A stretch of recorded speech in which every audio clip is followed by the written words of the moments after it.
If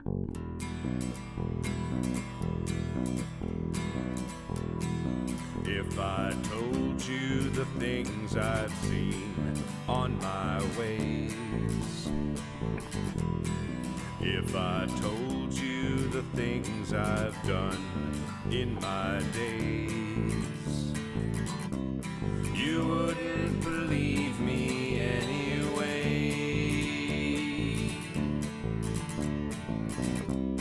So it's best I just don't say. I've lived 1,000 lives, I piloted 1,000 souls, I killed and fought and died just for a single role.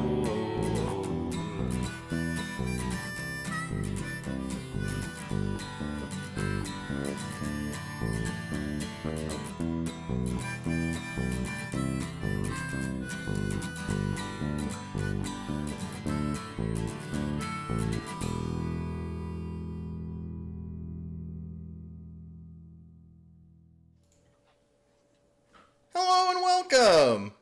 Thank you for joining us for session 10 of St. Elco's Fire, a lighthearted actual play on the Happy Jacks RPG Network. If you'd like to catch up on past episodes, you can visit happyjacks.org/St. Elco's Fire. And to find all the shows on the Happy Jacks Network, visit happyjacks.org/shows. Hi, I'm Kurt. I'm the GM or the director for this game. I am also the co-author with my wife, Kate Potts. We are playing Lighthearted, which is an 80s game of neon magic and stuff, rainbows and unicorns and things, and feelings, sometimes feelings. And before I get too deep into that, I'm going to throw it to our wonderful cast so that they can introduce themselves. Dave, how are you doing tonight? Oh, I'm great. I am very excited to be back for the super fun Mondays in my life. To see what kind of crazy stuff we get into again. Because of all the RPGs that I've played lately, this is the one in which I'm making choices that are totally not the choices I would make in real life. Like, I would not pursue a cult of teachers. I would like, nope, I'm happy over here. No problem. So it's fun. It's fun to see what, having to fight Jekyll and Hyde in an alleyway. That's not high on my list of things I want to deal with. But other than that, everything's awesome. Yeah, things are looking up in the world, so it's exciting to be part of that. Yeah. Awesome. Clara, how are you doing tonight? I'm good. I'm reevaluating my life choices because I'm like, yeah, I'd fight Jekyll and Hyde. I might not do it the way Audrey does it, but I would. Like, I would totally. I should introduce myself. Hi, I'm Clara. I play Audrey, I think. Are we doing that now? Who knows? Yeah. Probably should have said something myself, but what the heck? I don't know. Hi, I play Audrey. She's a jock cheerleader because cheerleading is a sport and a scary one at that. But yes, I if I had super strength, I would use it to punch many things that deserve punching. So sorry. I don't know what happened this week. We live in a world with many punchable things. Yeah, although someone once said that, pointed out that, like, really, if you had super strength, all you would actually practically use it for is helping your friends move. And or it being ruined a it mover. for me. Or being a mover, and it ruined it for me. That reminds me of an episode of Buffy where Buffy is trying to get a job. And she goes to a construction site and she's like picking up these big eye bars, the big like 10-foot ones, and just by herself moving them around. And they're like, "Hey, could you slow down? We're hourly." What a mood. But yeah. Well, anyway, yeah. Claire, how are you doing tonight? Crazy as ever. How are you? Fine. Thank you. So I am Claire. I play Kaz, who is an East German refugee, and they live with their mom and their little sister. And they are coming out eventually tonight. They're being they're being shy right now. And if I could make things with my mind, huh, I'd probably make things I could sell. You have a like- magical money. Etsy shop? Is that what you're saying? Magic Etsy. I'd have a magic Etsy, and then I would sell like one item a week for like $2,000 and spend the rest of my time playing League of Legends and taking edibles and snacking. But consider Awesome.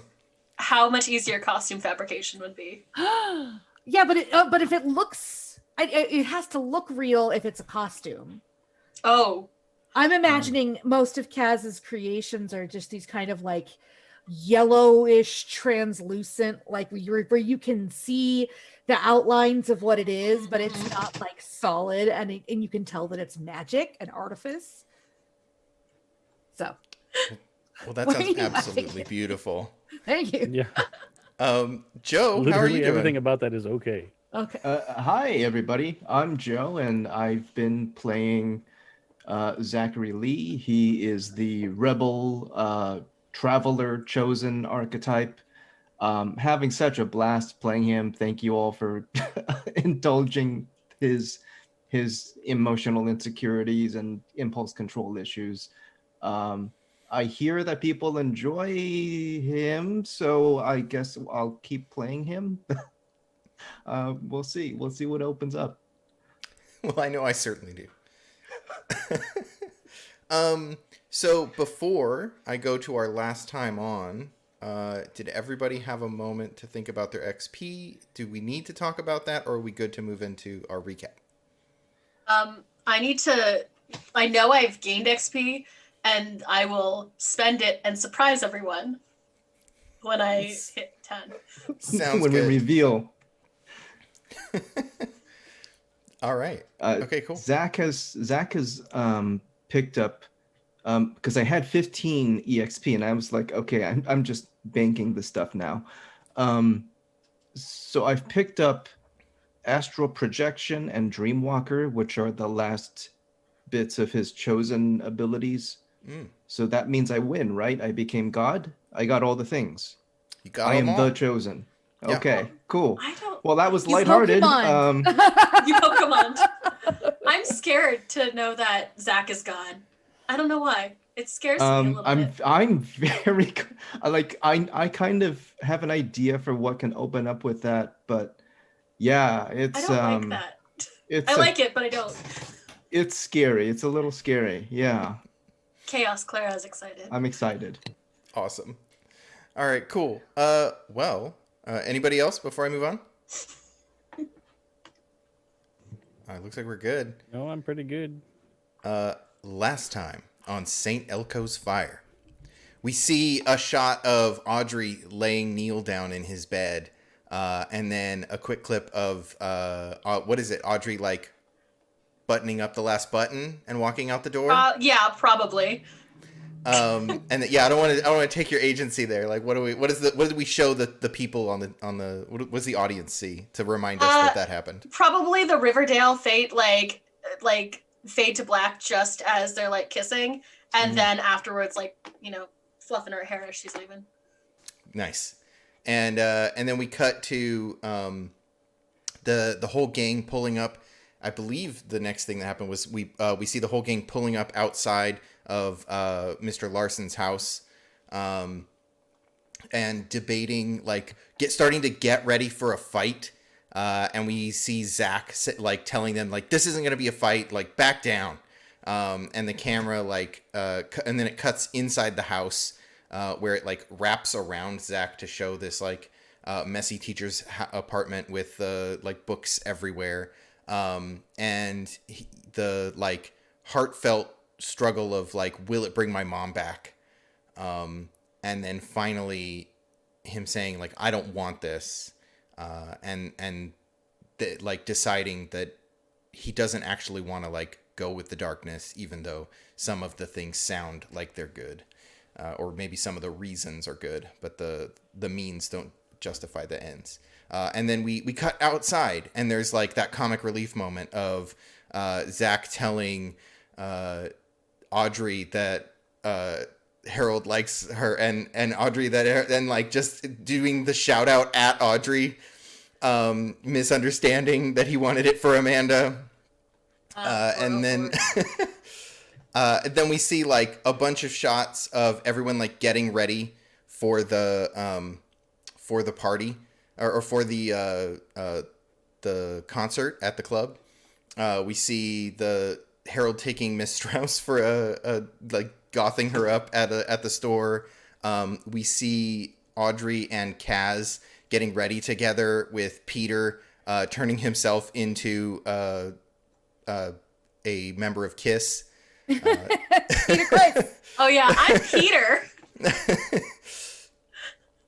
We see the music starts to like come up. Like we get the music comes up before the scene transitions, and we see everyone outside as Harold is like, I'm on the list, and then the Audrey and Kaz like forcing themselves into Harold's list situation, much to Amanda's chagrin. We see the inside of the club with like the cold blue and violet light sort of like pulsing around the room as people are like getting to their seats. We see Audrey and Kaz trying to make their way backstage by just spouting rapid fire German at the bouncer to like convince them that they should be back there. We see Audrey trying to like give Zach a pep talk, and then it being super confusing for Audrey whether it worked or not. Giving myself XP for it though. Yeah. You should. We see Peter yelling "I'm Peter" at people as he walks by them. We see Zach on stage getting ready and doing getting ready for his set, or no, trying to get out of going on stage. And then we see like a moment later I forget what character it was, the drummer or something like that. The drummer who's like, no, you have to go on. This is your moment, and like convincing him otherwise that he has to go on. And then we see Zach up on stage, like stepping up to the mic and getting ready to give a shout out. And then it pans around the room, and we see Peter sitting in a booth with like a bunch of groupies that think he's really Peter Chris, and he's like, I'm Peter. And we see Kaz and Audrey at the bar with the like magical moment of their hair's blowing in the wind, and then like a spotlight hits them perfect. Just as Amanda like bumps into her. We see Kaz getting offered drink, like probably taking their third drink from someone all who the is daiquiri flavors. Yeah, someone with a German accent who is flirting with them. Wait, is Kaz a lightweight, or are they? No, Okay. no, Kaz is not a lightweight. I was like, Kaz is German and of legal age in their country. that's true. Yeah. I was just wondering if there are laws against drinking and casting. Oh, That's interesting. that's Maybe those Interesting. didn't come into effect until seatbelt laws also that's came into a effect. beautiful question. What That's a really wonderful interesting. world-building question. Yeah. Maybe. If only the creator of Maybe we this can game find was out. here with us. Yeah. Yeah, I think we're going to decide right now whether our version of this world has laws against doing magic while intoxicated. I don't think they do, because I think it's too new for that to be a law. But I thinking think about that. if you hurt someone while intoxicated, there's probably stipulations as to it is your fault if you hurt someone while intoxicated. Or like extra So- severity and Yeah, like Yeah. you won't get the accidental magical mayhem thing. Accidental magical misdemeanors. Yeah, there are definitely magical misdemeanors. I would like to argue, though, that just because magic is newly out doesn't mean that magic is new. And Right. magic users probably have their own long storied communities. And so they probably there's probably like a code of ethics among magic users. Yeah. And like it's really Yeah. frowned upon That makes to sense. do anything but like the most basic of magic if you're under the influence of anything. I think that there are probably I love that is a thing that exists, that there are these like communities of Yeah. magic that function almost like cultural laws, like cultural norms. But Like I think mores, that the way you're taught in school is devoid of that. Like they don't have the heritage, they don't have the they're not imparting any of those cultural norms. Well, because onto just you. like in Yeah. the 80s, the educational background was primarily planned by white people. The educational background is probably primarily planned by non-magic users. Right. Mm, Yeah, it's Academics. academic magic users. yeah. Yeah. So, that is an awesome distinction that I love for this world. So join us on our podcast where we'll be diving into this. We're diving into cultural perspectives from lots of people. So we see Kaz getting drunk, flaunting the cultural norms of their German heritage and magical magic use. Oh, that's they right. clearly Because it was obvious. right. Oh yeah, yeah. Yeah. Well, that's right. So, okay. So I don't know that I'm drunk. I'm just on my way there. Sure. So maybe like I started that magic before I proceeded to drink. Yeah. And so maybe I don't know. So let me propose something. Yeah. Do you know when you can have 8 beers, but then you have a Long Island iced tea for the first time? And you're like, what the hell happened to me? Okay. That's so what's it's happening to Kaz tonight. Okay. Yeah, I'm gonna get Kaz. My new goal is to get Kaz drunk. Amanda, who? Kaz is I like, don't know I why. can drink 10 lagers throughout you a want to night go- and I'll be okay. Right. I'll Yes. be just fine the next morning. It hydrates you while you drink. Yeah, this is not hydrating you at all.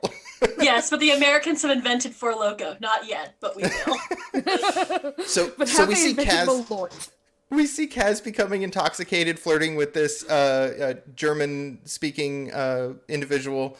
We see it cut back to a sort of quick cuts between Harold explaining how he wants his relationship and how he lives his life. And then we see Amanda's not whether or not struggling with whether she's going to accept that. And finally coming to grips with it at the end of the last episode, with her, leaning in and saying at least she's hot.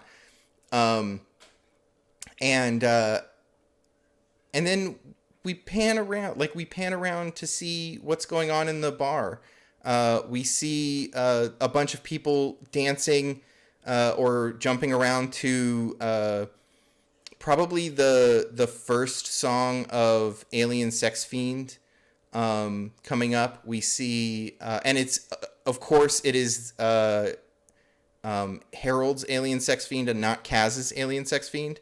And I think we see Kaz and this German suitor commiserating over, wait, I thought this was a different band. They've changed. What happened to Alien Sex Fiend? They They must sold have out. sold out. Come on, sing it. I know you know it. Non, säg du förstiga. Genom våran grossa krigar. Yes, grabber Kattenkirk. As some grabbers firework. Come on, you know it. I know you know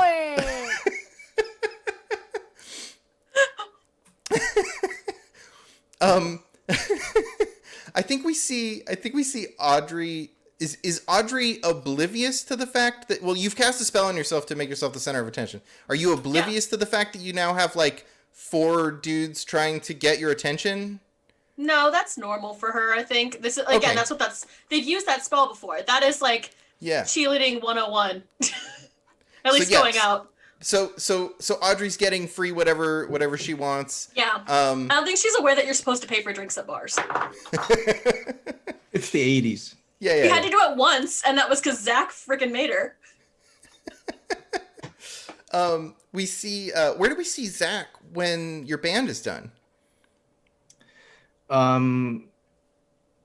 Yeah, I think I'll wind it back to a moment of like the song ends and Zach ends with "Somewhere Only We Know," and there's like that mood of things are going to be okay. It's a very healing, like hopeful song, if a bit bittersweet, but I think he rides that a bit, and he's commiserating with the bandmates backstage, but he walks out and the first person he's going to go to is Erin, who's in the crowd, and she's dolled up and she's like Leather Sally mode right now.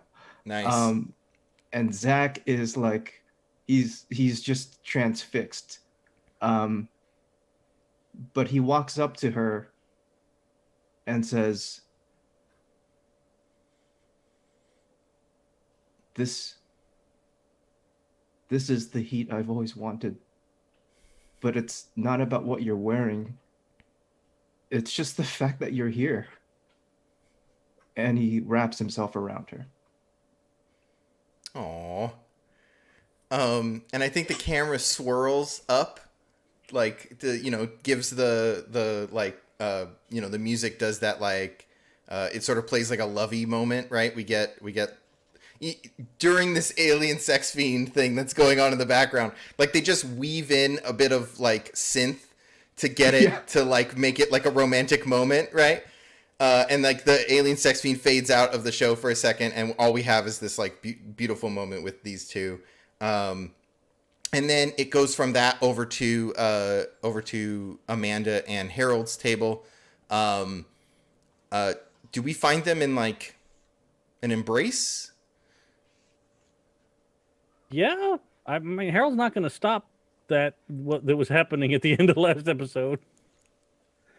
No, that's fine. So I think there's like it's a heavy situation over there, in this booth that's a little bit private, like just enough private that like there's space to make out and it's not rude or weird.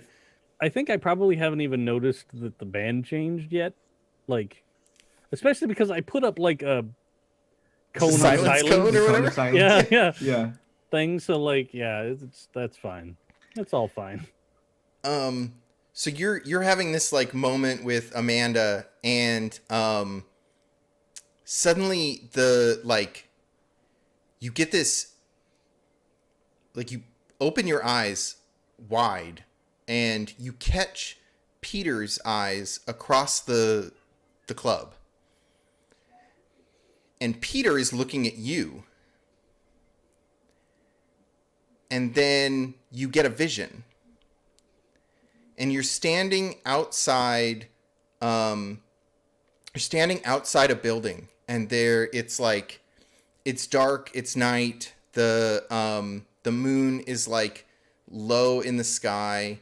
There is a big red neon sign flickering that says Buford's Feed Store, or Feed Supply. And it's like this sort of, it looks like a feed store on the front, but then it like goes way deep into like a yard, right? Like there's like a warehouse behind it. Mm-hmm. And then Peter steps up beside you as a unicorn. And he says, like out loud in the vision, I can tell that they're in pain. And then we cut to you two toward like sneaking, like peeking around the backside of this, like cement building, with, you can see that there's like red clay, dirt on the ground. Like the ground is made of this red clay, and it sort of like sticks to your shoes. you can hear the sign sort of like buzzing in the background, and like the electricity sort of like hitting with the fog that's starting to set in. And it's just like this, you can kind of feel the hairs on the back of your neck stand up. And you can see off in the distance, there is a pickup truck with a horse trailer on the back. And there is a like a pained horse sound comes from the trailer. And then we see you, I think we see Audrey like rushing towards the horse trailer. And then, like, something happens. This flash of green and sickly light hits Audrey square in the chest, and she goes flying off into the dirt. And you can, like, smell the burning. And then you're back in the club, and Peter, like, stands straight up and knocks over his table. And the girls are like, oh my God! Like, they, like, get out of the way. And he just, like, starts walking through the crowd, and he's just, like, moving people out of the way to get to you. With, like, the strength of a horse. He's just, like, pushing people out of the way. And he gets over to you and bumps into your table, and he's like, we have to go. They're in danger. But you, like, hear it in your head, right? Right. Oh, he doesn't say it out loud? No, well, he probably, like, I don't think he says anything out loud. He just bumps into your table, super creeping out Amanda, and then you hear in your head, we have to go, they're in danger. It is out loud. It's just. Well, he hasn't gone back to horse yet. He still looks like. So he still like makes Peter horse Criss. sounds. Peter It's just Criss. Peter Criss making He's- horse he's sounds. like- I wasn't making a Oh, horse is sound. I it? was making a human making a horse sound. Yeah, he's like, okay. Peter Criss. Okay. You know, how you do. All right. We need to get everybody together. Can you go find everybody? And he, like, stamps one foot. Like, it looks like he just, like, stomps one leg as Peter Criss. We have to, Peter Criss, we have to get everybody And to go help. and he turns, like, the stomp was acknowledgement. Like, when a horse, okay. like, kicks to say, yeah, I'll do the I thing. thought it was indignation. Okay. Yeah. No, all right. he, like, Yeah. stomps Yeah. as if he's, like, doing a horse tap or a He's horse stomping count. in the affirmative. Yes. Yes. And then he, like, One rushes stomp, off, yes. like, leaning way too far forward. And he is just, like, barreling through people. Sorry, you said that, and I'm imagining the Naruto run, which is the most He's not beautiful Naruto image. running. He's just, like... Come on, though. He's just like walking with his shoulders first. He's like bumping into people with his shoulders, and they're just like moving out of the way. Like he's clearly losing control of his glamour, because he is worried. Of course. And he gets to you two, to Kaz and to Audrey, and he like knocks over some dude. Like this guy has got the flock of seagulls hair, and he's got the rolled up sleeves, and he probably doesn't have a popped collar, because I don't think this guy's a douche yet. And Or a but he's wearing that outfit, right? Like he's wearing the like pop star outfit. And he gets like knocked over, and a drink spilled on him. And everyone else is just like, "Whoa, Peter Criss!" At the same time, it's Peter fucking Criss. Like, nobody in there is going to be like, oh, yeah, you're less important than random dude. That's how he keeps getting away with it. But everyone's gonna go home tonight and be like, I saw Peter Criss, and he was acting weird. Yeah, he was kind of an a-hole. Like, I don't know. Oh my gosh. He's just like, you just get in your head, just like, danger. I'm gonna roll a die really fast, because I just want to see something. Shotzi, I'm so sorry, but I have to go. I'm saying and this he- to the dude he's- I've been talking to. He spots you, and he like bumps over another dude to come over to get you, and he's like, they're in danger. Yeah, and I turn to the dude that I've been talking to, and I'm Shotzi, I'm so sorry. I've got to go. I have to go. And I like Peter Criss needs me. Shazzy, I'm so sorry. I've got to go. Peter, Chris needs me. And he's like, "Shice, get not up. again."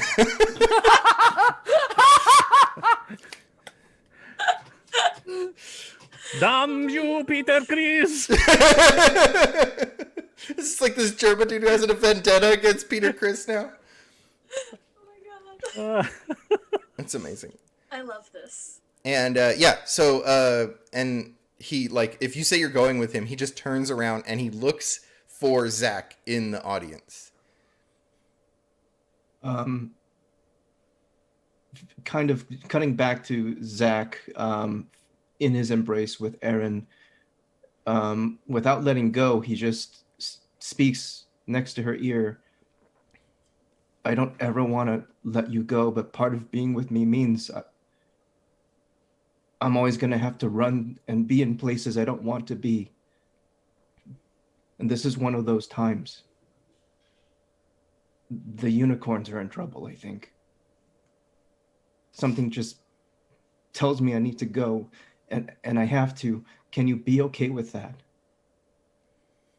And she's like, the unicorns? The Did she see Peter before? Well, we talked about unicorns.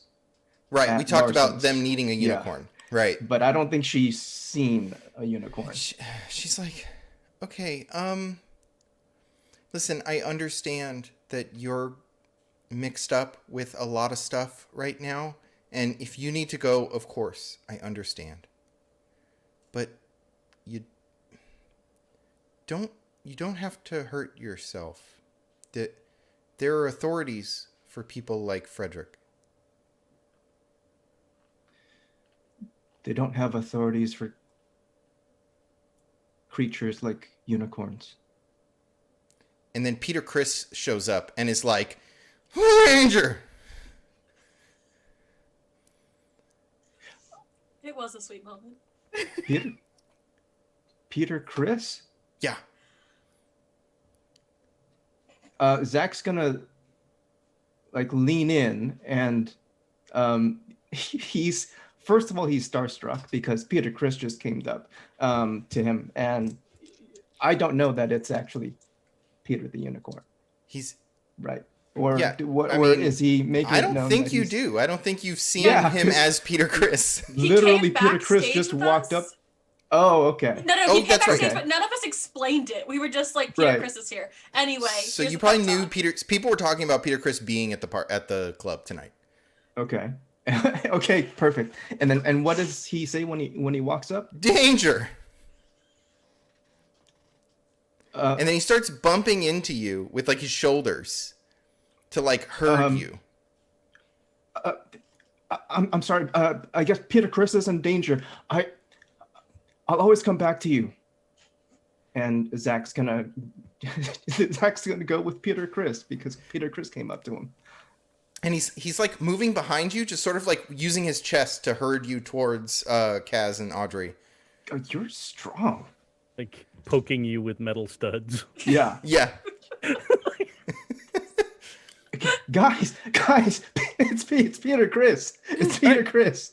Peter Chris knows about the danger. We need to go. And I probably during this time while he was running around gathering people, I've probably been trying to explain to Amanda. Is he one of us? Are Chris chosen? In a way. Just chill, man. Hold on. I think as Zach kind of is herded towards the group, Audrey like turns to him and goes, Zach! But like it's a little too loud in that way that you do when you're drunk. Zach! Like we're just really excited to see your friends. Yeah. That's what I was rolling for. Tolerance. To see if you're drunk. Yeah. Tolerance. Nice. Not there yet, but almost there. Okay. Probably shouldn't drive there. So Peter Chris has rounded you all up. What is Harold doing? How does Harold get away from Amanda? I think like Harold has decided that Amanda is like the person he is most honest with in the world. So like he just lays it all out there, right? Like crazy cult people want to kill unicorns. Like Peter Chris has unicorn magic, and he's asked us to help. We gotta go.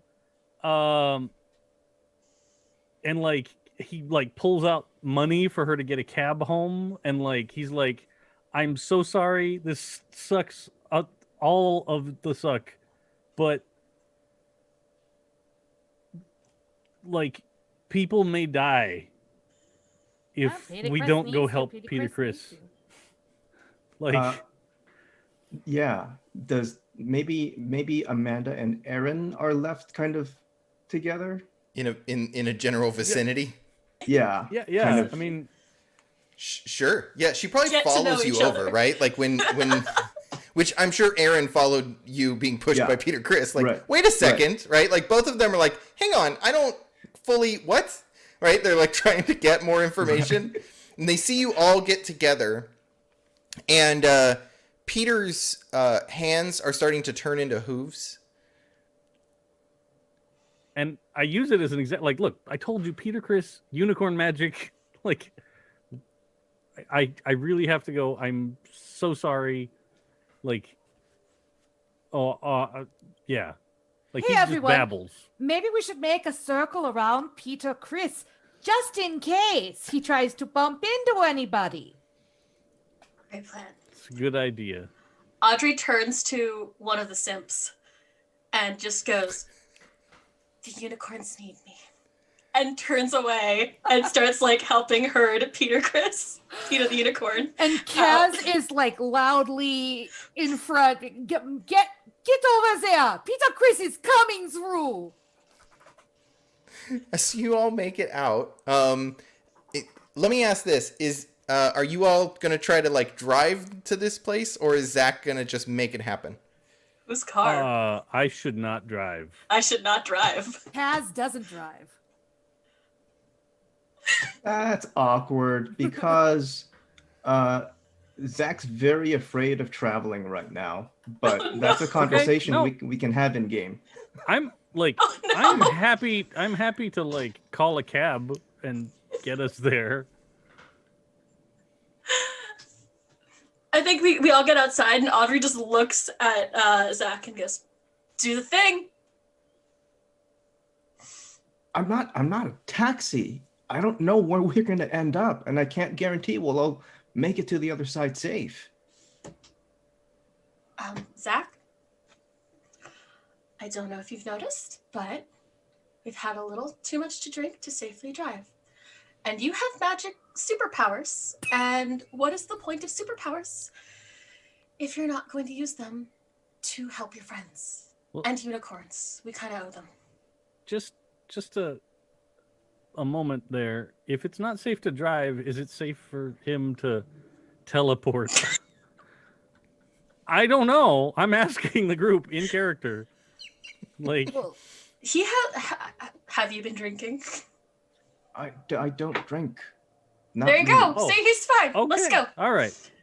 And she kind of boops you with a little bit. It's an Audrey boop, which is like a regular person punch. Okay. I've never done it with this many people before. Just everybody stay together. Do you have the horn? Who has the horn? Do I have the horn? That is both in and out of character. I think the last person who had it was Kaz, because they did the last person sneaky that- trickery. Well, Oh, the yeah. last person I used it was me because I stuck it up the dude's jugular. And Yeah. then you No, but then and we then got you it left back. it at the apartment, and you had to go get it back, and it was in an evidence bag. And then I think Kaz did some magic to, like, sleight of hand it away, yes. Mhm. Yeah. So I have it. Did you bring because it? no one else has said that they took it back from Kaz. It's fine. I I can haven't fix been- it. If I don't think I've been home since I took it. So. No, but didn't we? Oh wait, go didn't we go home before we came? It's we fine. went to Whitmore. I can To I can confront- solve this problem. I have an ability. What is it? Is it in the back? It's in the back. Hold Okay, on. it's in the. Okay, perfect. Okay, wait. It's in the How far car. back? How far back do I have to go? Like, Did you can I guys- pull it did out of you my guys purse? Come here in the airstream. No, we came here. We came here in Audrey's car, or Audrey's teeny tiny car to Oh, Kia. okay. You could just tell me who has it. It doesn't matter. Oh, Like, in that if case, Kaz had it and you want to say that you exchanged it at some point to give it back to Audrey, that's totally fine. Want to do that? Yeah, sure. I'm just Let's looking up this uncomplicate ability things. because I don't know anything about this ability and it sounds amazing. As You long can as say they- you're going to check in the back and leave a scene for a few minutes and come back and you have an item that definitely wasn't there. That's fine because the unicorn horn stabbing device is the thing that's holding Audrey's hair up. Zach's gonna gather you all together in a huddle, but first he's gonna ask, does anybody have? Remember those berries we got for the unicorns, the ones that have them focus? Does anybody have any? Yeah, I still That have we my did pockets remember. with them. I think I'd feel better if I take one of those. Just That seems in like case. a bad idea, but also Audrey's like fishing a bag out of her bra. Like the full on like search. Just yeah. We decided that these were basically Ritalin, right? Yeah. Unicorn Ritalin. They're like magic Ritalin. So are they chemical or are they magical? Yes. They're alchemical. Audrey has a Ziploc baggie and I'm just just- ends them. So here's my question. Some of Joe's choices for Zach have seemed to put Zach somewhere on the spectrum, yes. and Ritalin affects spectrum involved folks different than it than it affects neurotypical folk. So I'll tell you mechanically what they do, and then let's talk about what that means for Zach. So mechanically what they're going to do is they're going to lock your emotion, so you can only roll that emotion for the rest of the scene, but they're going to give you +2 to that emotion. Yeah. So So you'll you're gain going to a be taking a lot of stress. stress, but you're going to be doing really well with it. Yeah. I'll be very focused. I'll probably do the same thing where I get hyper vigilant, but emotionally I'll be like, I won't do other emotional stuff. Yeah. But I think it'll help me avoid getting us trapped in bad places. I'm really trying to not kill us. That's funny because I'm appreciate definitely that. not. I've never done a group It's hop going to give you before. +2 to this motor roll because you're Okay. whatever you're going to have to roll the emotion that you've chosen, Yes. and so you have +2, and you'll be rolling a d8. I'm so excited. that's the idea. Is Yeah. there like, can I help by like making an illusion of the front of Buford's that I saw in my memory, so that he can see it before we jump? so you can target it better. Oh, that's a good idea. Like as an assist that way, would that work?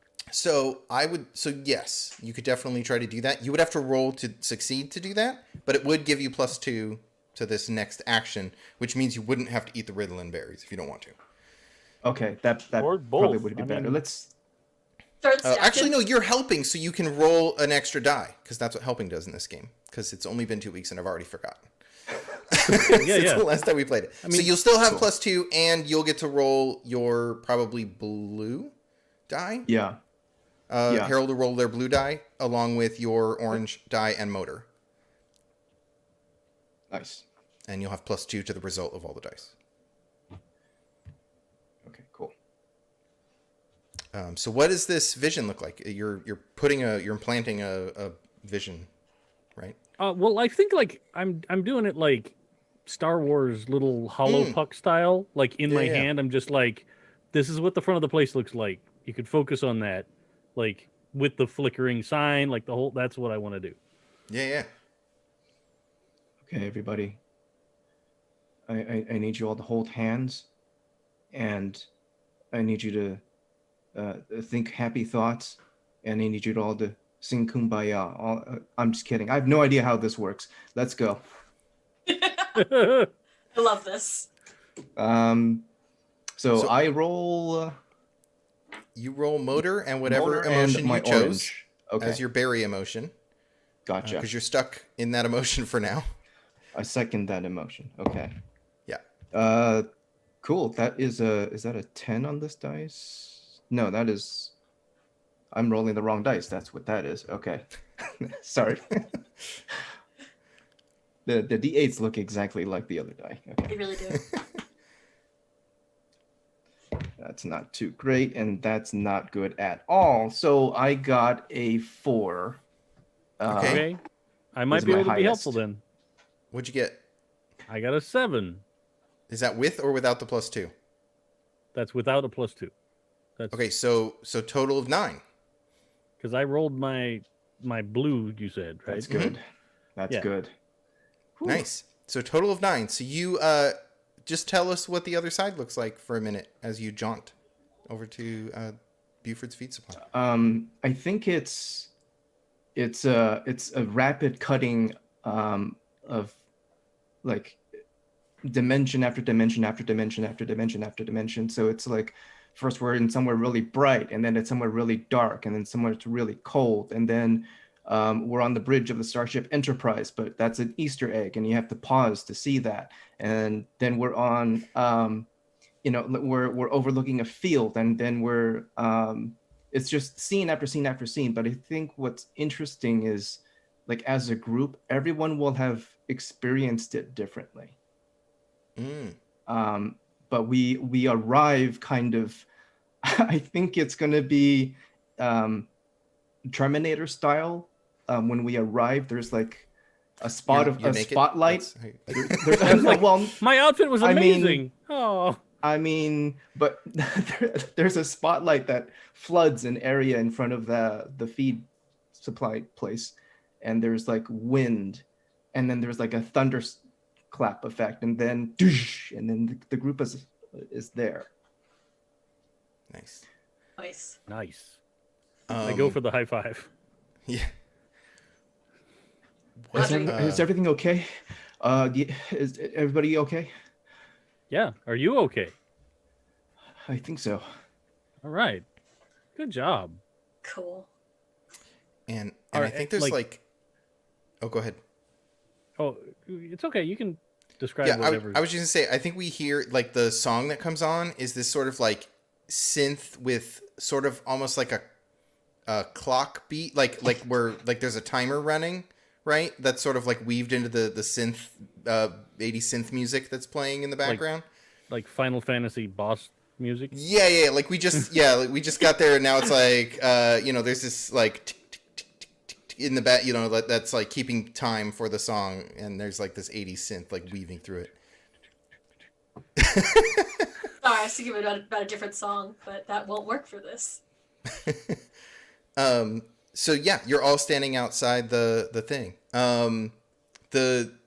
There's like fog has kind of rolled in, and you can all sort of feel the hair on the back of your neck stand up, as if there's some sort of like metaphysical energy in the air. Like it feels like power line, like when you can feel power lines, but it's not physical. I have a mechanical question. So whenever I do the dimension hop, I can take one person without spending heart, but each additional is 1 heart for each additional. Is that still I'm correct? not going to make you pay for Peter. Okay. So you have to pay 2 heart. That makes sense. Okay. So regular heart starting is 3. I get 4 because I'm rebel, so I'm down to 2 heart. Cool. Got it. This is fine. So like as soon as like all of that is taken care of, like I'm gonna turn to Audrey and like grab both your shoulders and be like, okay, you know how I see things sometimes? Like just looking you right in the eye, like Yes.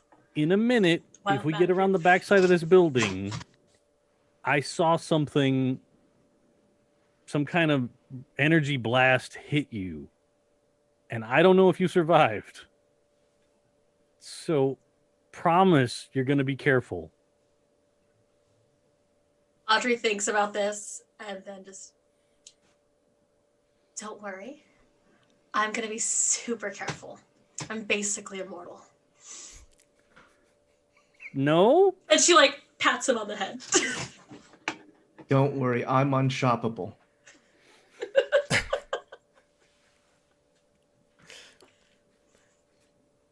Nothing's gonna shop me. Super seriously. I'm super serious. You saw me. Okay. You see me do such cool things. I'm basically. I'm fine. I know, I'm gonna be but fine. stay behind me. Okay? Look, I know once we see a bad guy that you can destroy them way better than I can. Mhm. That just But means I the don't want thing's gonna hit a you. magical sniper to murder you from 2 blocks away, okay? That's what I'm saying here. Okay. And like she gives you the like okay like oh pat you're good. So no magical sniper. Wait, what? Zachary Yeah. wiping away the red stain from his lip, and his eyes unable to blink, looks over to Harold and just says, "Don't worry, I've got my eyes on her." Does anyone remember the time that I like wrecked a giant Jekyll and Hyde monster, or like destroyed stabbed a vampire? No. I Anyone? 1000% believe that once we see a bad guy, you will be perfectly able to wreck them, but you can't physically fight a magical blast that comes and blows you out of your shoes. Then I won't wear shoes. It's fine. Okay. So I mean, you were this definitely is wearing super nice club awkward. shoes. I'm definitely. Yeah, she's definitely still wearing heels because that was a good idea. So she like takes her heels off, like happy.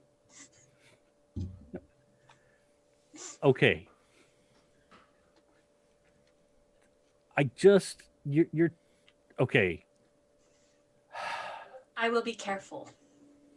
And like You are she does too seem a little important sincere. to me to get killed around this corner to save a unicorn. Okay? That's all I'm Okay. saying. Okay, I will be careful. And like she is being sincere, but she is also drunk. So like Yeah. not drunk, but like, you know, she's trying. You've got like a 50-50 chance of her not hurting herself. Also, again, she and Clara are pretty convinced that she's immortal.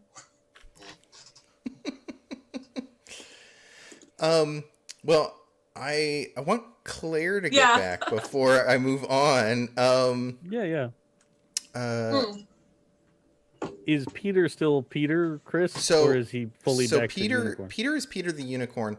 So what I do want to say is, while that conversation was happening, how long does it take Zach to tell everyone that Peter has left? Uh-oh. Damn it. Oh, you're muted, Joe. I assume everybody knew, because I'm hyper aware, and why wouldn't they be? So I kind of don't mention it for a long time until it seems like, well, you guys know Peter's not here, right? What? He left. He went. He went on his own. Walking Whose off turn was it around to the watch side of We the... gotta- He's like disappeared around the side of the building. Oh no. Audrey is gonna start running after Peter. I'm gonna let Kaz say that they went with them if they want, because they weren't involved in the you have to be there. So we will keep moving. So I'll just put Kaz with that, and we can flash back to what happened before that happened. You go make your way. You start running off after them, and you like feel your feet like hit this like red clay that's kind of mushy, because you're just took your shoes off. Squish. And you like see Peter make his way around the corner, or like the back side of the building, and you can see off in the distance a like a horse trailer attached to a truck.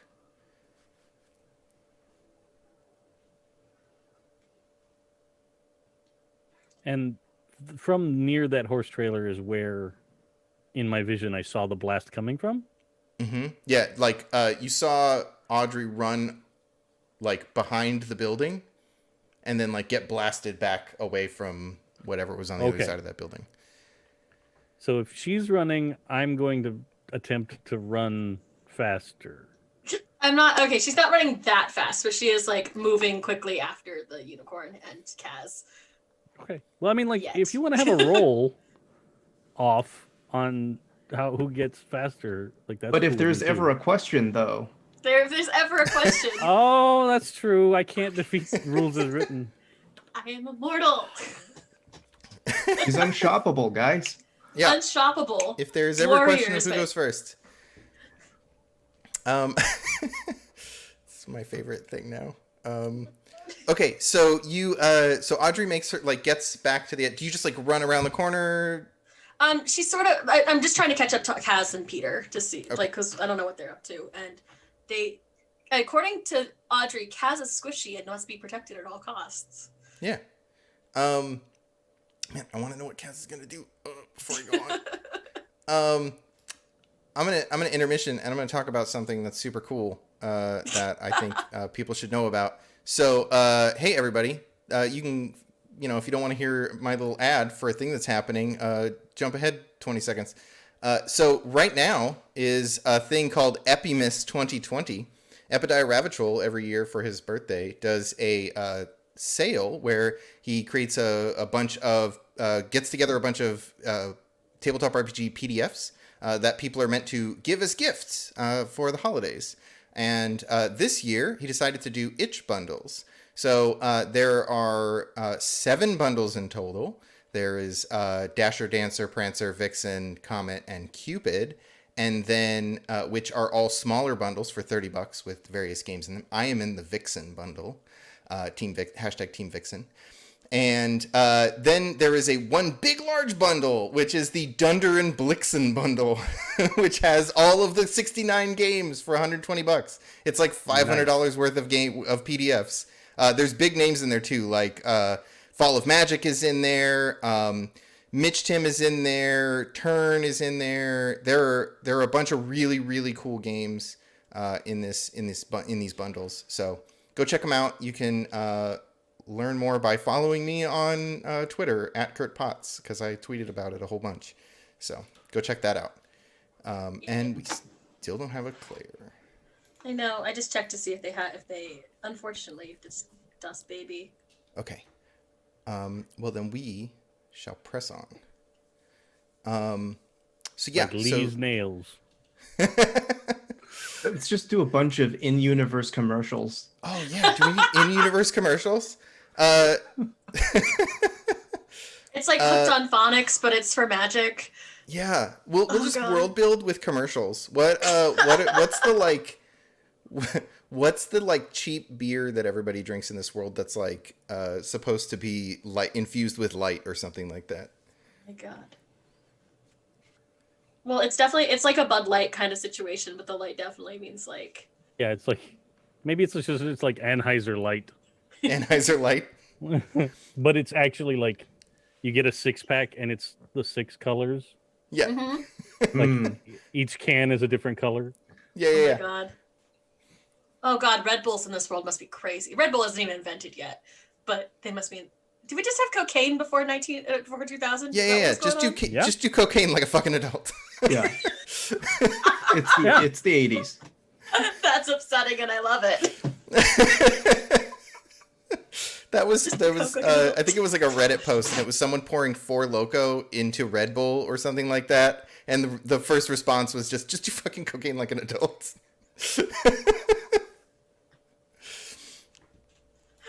They're not wrong. Amazing. I gotta. Okay, now it's gonna bother me. I need to know when Red Bull was invented. It definitely wasn't around until the late 90s. At the Yeah, earliest. yeah. Oh yeah, for sure. I'm not saying it's a modern concept, but it's or if I say it's modern. We have Red Minotaur. Yeah. Oh Besides, yes. 1987. Amazing. It came out this year. Oh, it didn't come to the U.S. until 97, though. Yeah, no, Well, but it's an Australian company. And Oh my god, yeah, really? Austrian company, 1987. So guess who might have had a red Minotaur? Yes, Ooh. Kaz has Yes. definitely brought some Red Minotaur Oh my god. I love it. from We have home. a suggestion from chat, Crimson Minotaur. Crimson Minotaur. Minotaur. We've got Crimson Minotaur. Amazing. I love it. Does it literally give you wings? It gives you Yes. glam. Yeah. Oh, It- Crimson Minotaur, it gives you glam. Oh my gosh. I love that so much. Yeah. I was only thinking about it because at one of my old jobs we had a Red Bull fridge. And it was full of all the different flavors of Red Bull that you could have. And that's probably why I'm gonna die at 50.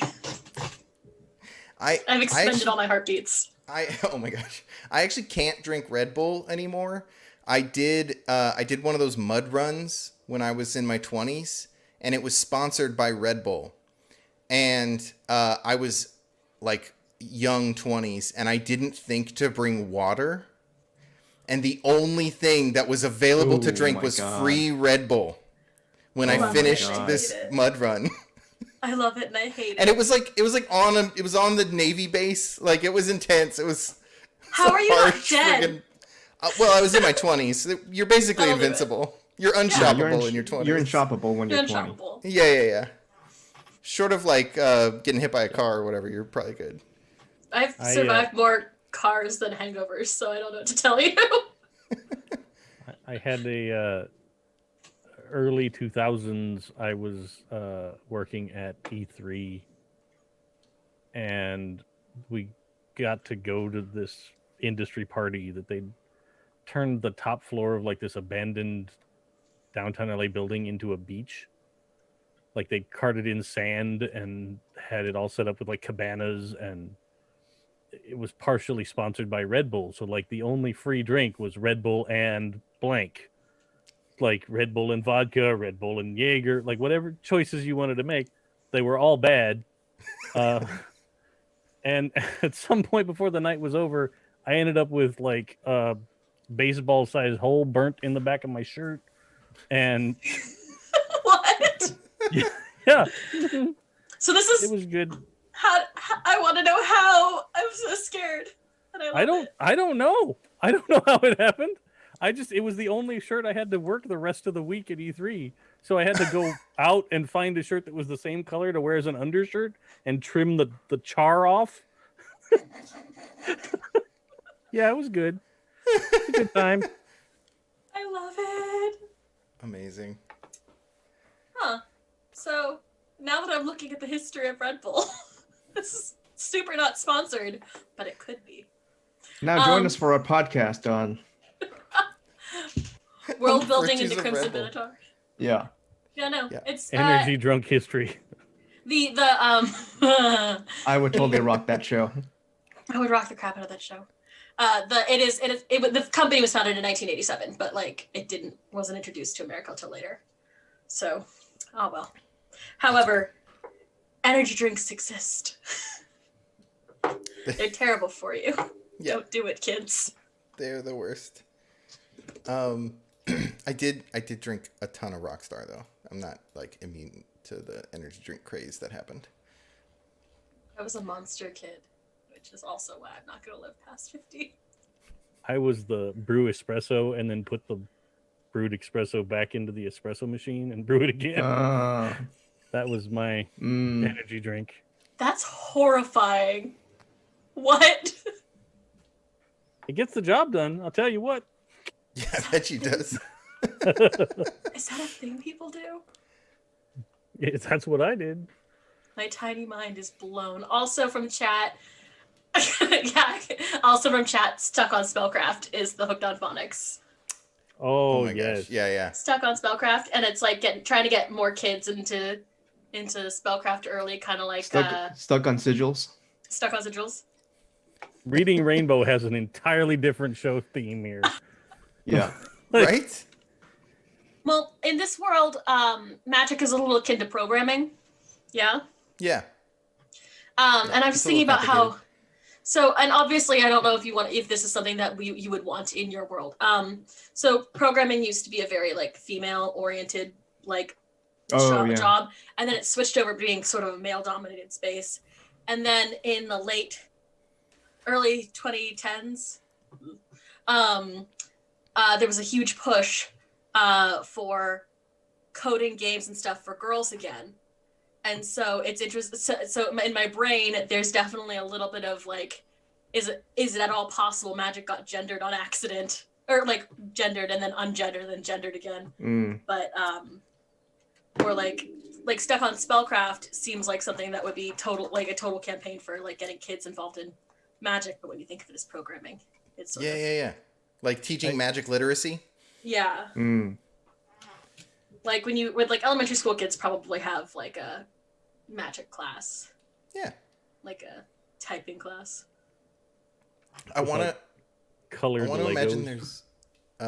there's got to be like more emphasis on understanding your emotions in this world. Oh gosh, yeah. Because they can be so heavily influenced by like the like ambient magic, and you know, if people are using magic or anything like that, or it's probably possible to accidentally use magic if you are like feeling extra emotional. So for sure. there's got to be like over attention to teaching kids to understand their emotions. I like the idea of like if like the Reefer Madness kind of like, it's like they're over pitching it because it's so academic. Yeah. Like, yeah. I like the idea too that there is sort of like a darkness panic, right? Like there's Oh yeah. Playing Griffins and Wait, what's our version? It's not Griffins and Gargoyles. Dungeons and Darkness. Playing Dungeons and Darkness was an entryway to darkness, to being being tempted. Tempted by the darkness. Yeah. Yeah. And not just like historical fiction. Yeah. or actual war games, if you think that those things actually existed. Yeah. Well, like sort in of like Onward. Onward. Yeah. Yeah. I can't remember what the Onward one is, which they released an actual playable version of that game. Did they release the game that they play in Onward? Yes, because Jameson McDaniel, who is another person who was on Happy Jacks, wrote a campaign for it, I think. Oh, nice. This may be spoilers. Oh. I don't think it is. I think it's out. You heard it here, folks. All right. Well, I don't know how long it's going to be, so we should probably push forward. We will Pokeball Kaz. They will be one with Peter for now. What's the worst that can happen? I know, right? So Kaz and Peter make their way around you see them like rounding the corner, and you can hear sort of like pained horse noises coming from that trailer, and that's what you can see from where you are. Audrey like turns back to Zach and Harold, and it's just like it just points at the trailer like she's not subtle, but she's doing the there and there.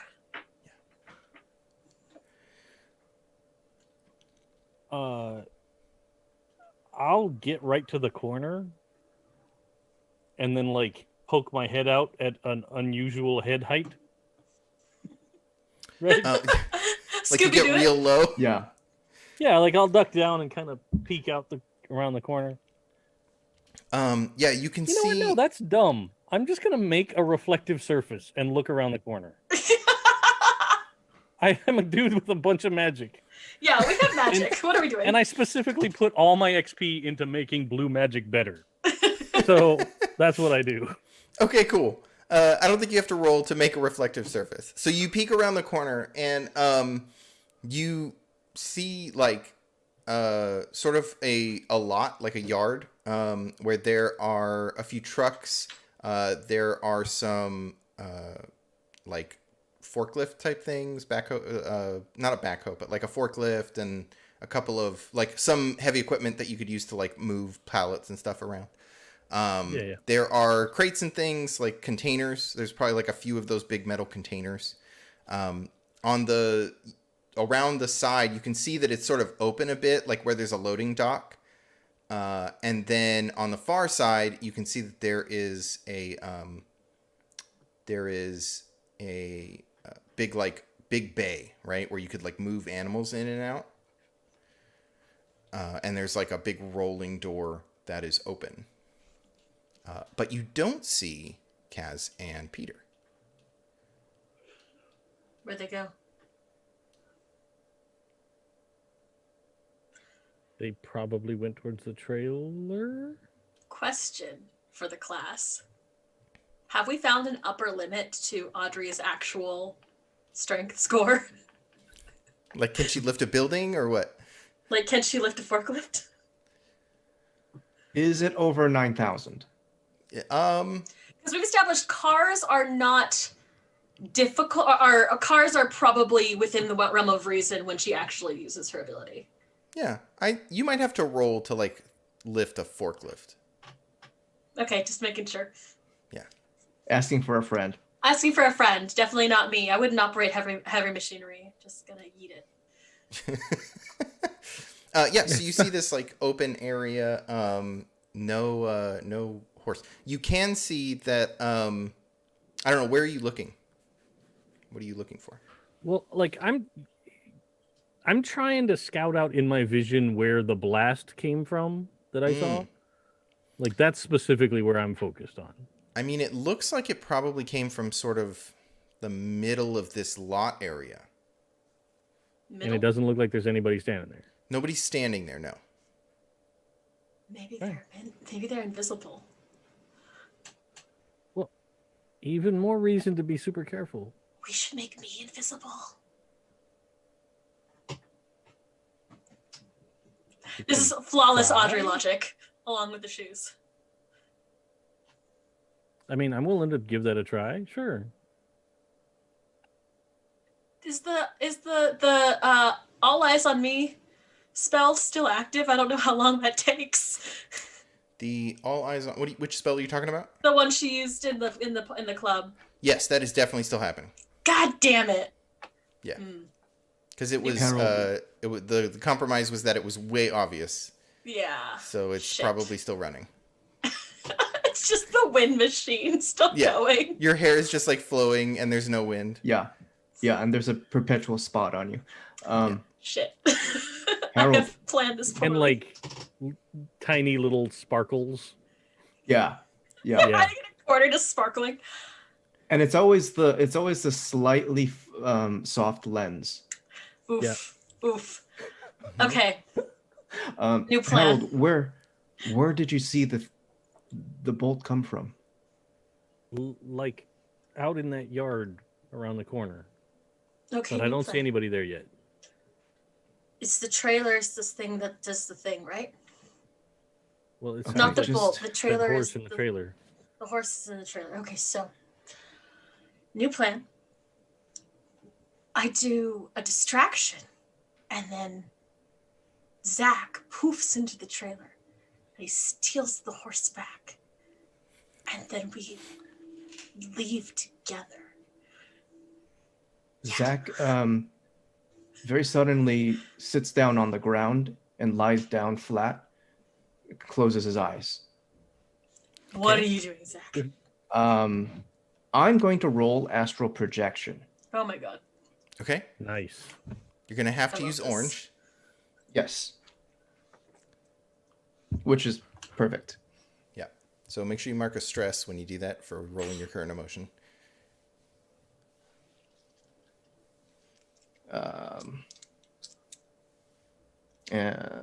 Is that still a motor thing too? No, believe- astral or is it- projection. You probably Do I just do it? you can probably do mental.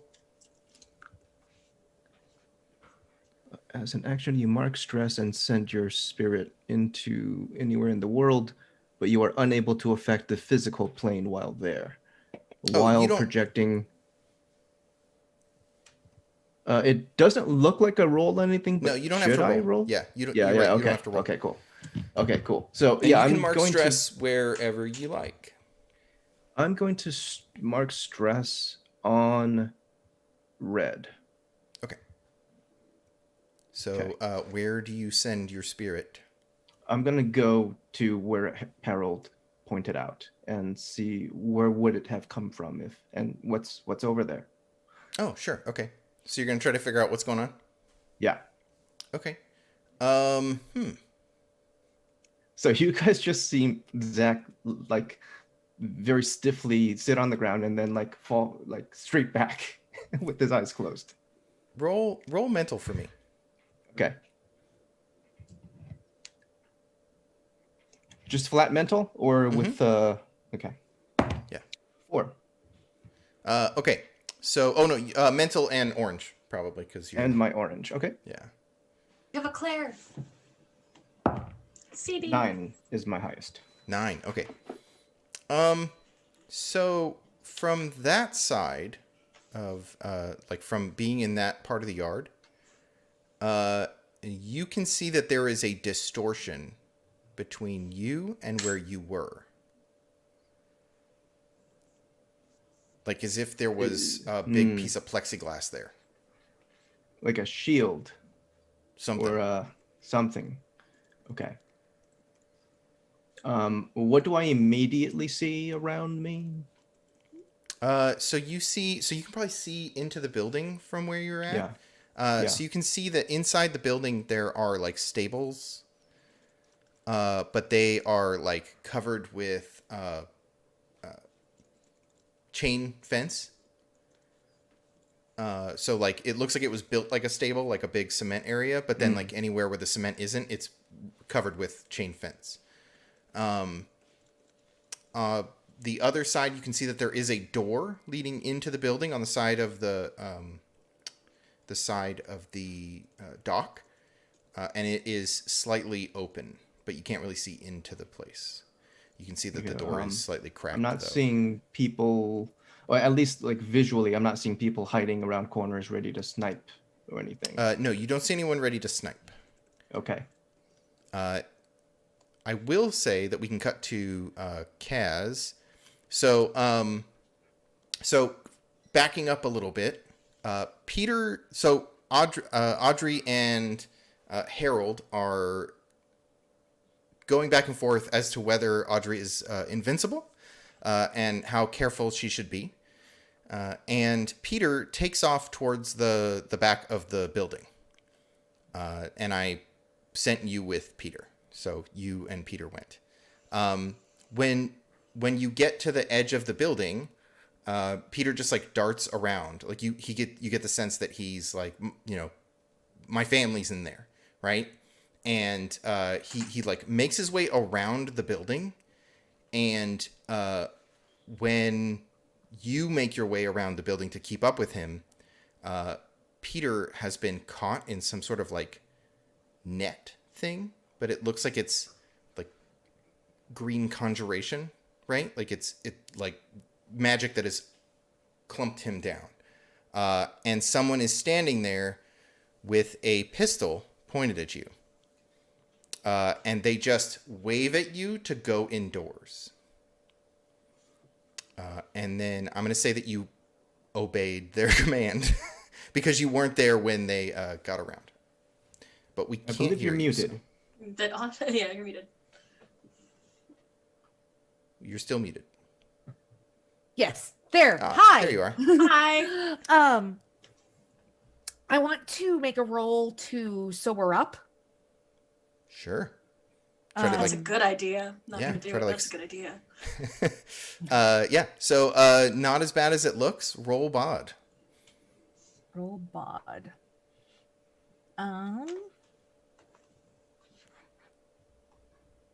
And whatever emotion you feel. I think I'm pretty sure I've still got the giggles. So, oh, hey, which is yellow, right? Yes. So D6 and D12. Got a 3. 11. Okay. Oh, So my D12. the shock of this new scene that you were presented with, you immediately sober. Okay. Cool. Cool. And the person, like, he gestures for you to walk ahead of him into the building. What? Why are you shooting at me? He's like, quiet. I brought you some unicorn. Shh. And he's like cocks the gun, and then he with his other hand like raises like as if he's lifting something invisible, and Peter, all wrapped up in these green tangled net, like lifts up off the ground and floats ahead of him. Yeah, okay, we are on the same side. Hello. Pointed at him. He's more likely to escape. And he's like, I said quiet.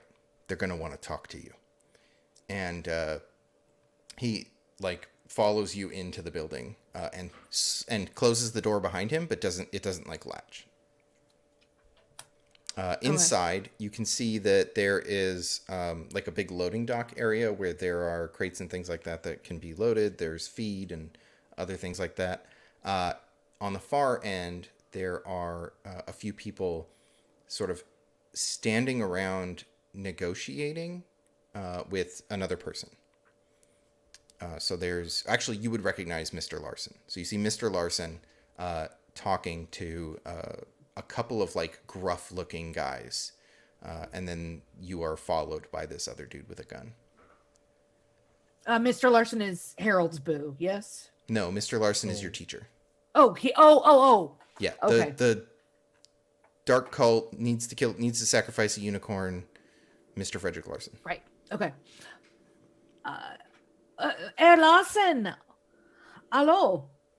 And the other guy like grabs you, and they both turn, and like one of them, like his hand lights up, like flame bursts from his fingertips, and the other one sort of like moves as if he is gonna do something, but instead of him like lunging, two of those like shadow hounds just lurch out of the shadows as if they're on guard. And Larson like backs up. He's like, whoa, no, I didn't want any trouble. And then he like tries to see who you are from across the room, and Kaz has a pretty distinct silhouette. So he's like, Kaz, you should not be here. And he's like shouting, and I think that's when you hear in your astral form, you hear someone shout, Kaz, you shouldn't be here.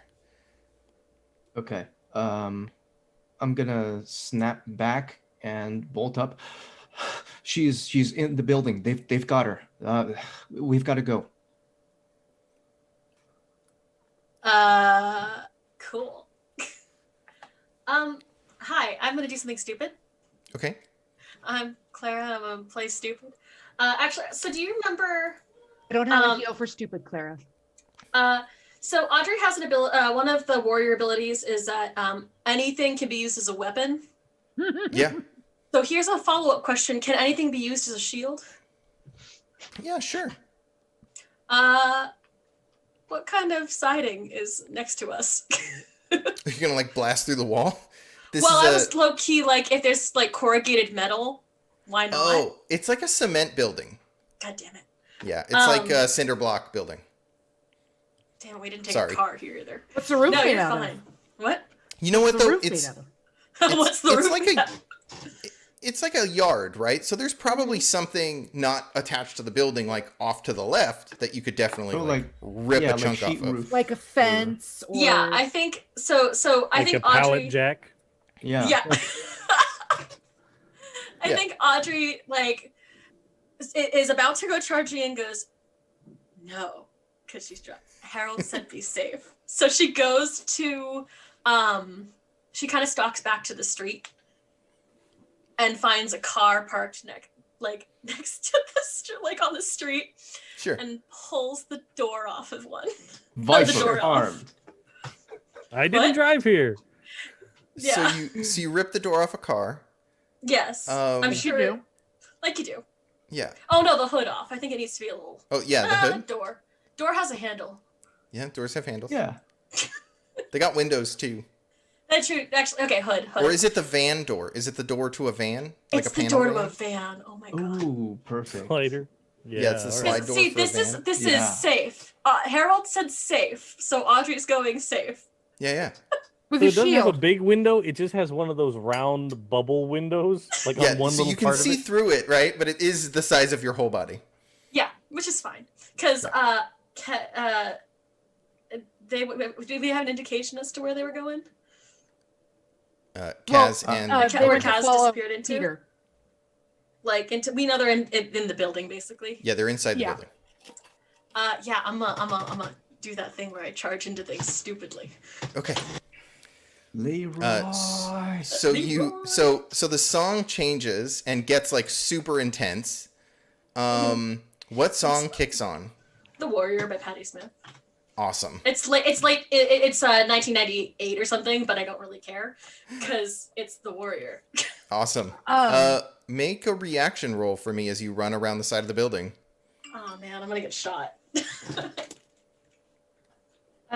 What is that roll? Do you want to get out of the way of something, or do you want to just like take it and be fine? Oh man, I'm gonna take it because I have an ability that'll let me walk it off. Okay, cool. So roll WAD. Awesome. I'm kind of annoyed because and what's the Leroy Jenkins emotion? Let's call it yellow. Sure. You're happy Wait, do I about have this? Orange. Orange. I think Leroy Jenkins is red. It's like Yeah. That's it's gotta fine. be I'll red. take that. yeah, What's the Leroy Jenkins? That's pure emotion? passion. yeah, it's pure passion. You're not thinking about the consequences. You're not paying attention to danger. You're just running in. I I always use heard protection. joy in that. I used protection. I have a Use van door. protection. Oh, Oh, and I didn't tell you the risk. The risk is that you trigger a magical trap. I figured. 5. Magical 5. trap, Okay. magical So trap. Great. I will give you like a hard choice. I will say that either you or actually I would say you get through with some sort of condition, taking some sort of physical condition, or you manage to use your van door as a shield to take the brunt, but it is like crumpled and Obliterates the destroyed. door. I will let the shield take it. Safe. Okay.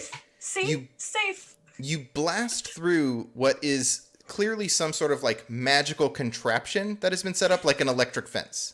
Awesome. And spider webs of green energy like try to wrap themselves around you and like crumple you up like they did Peter.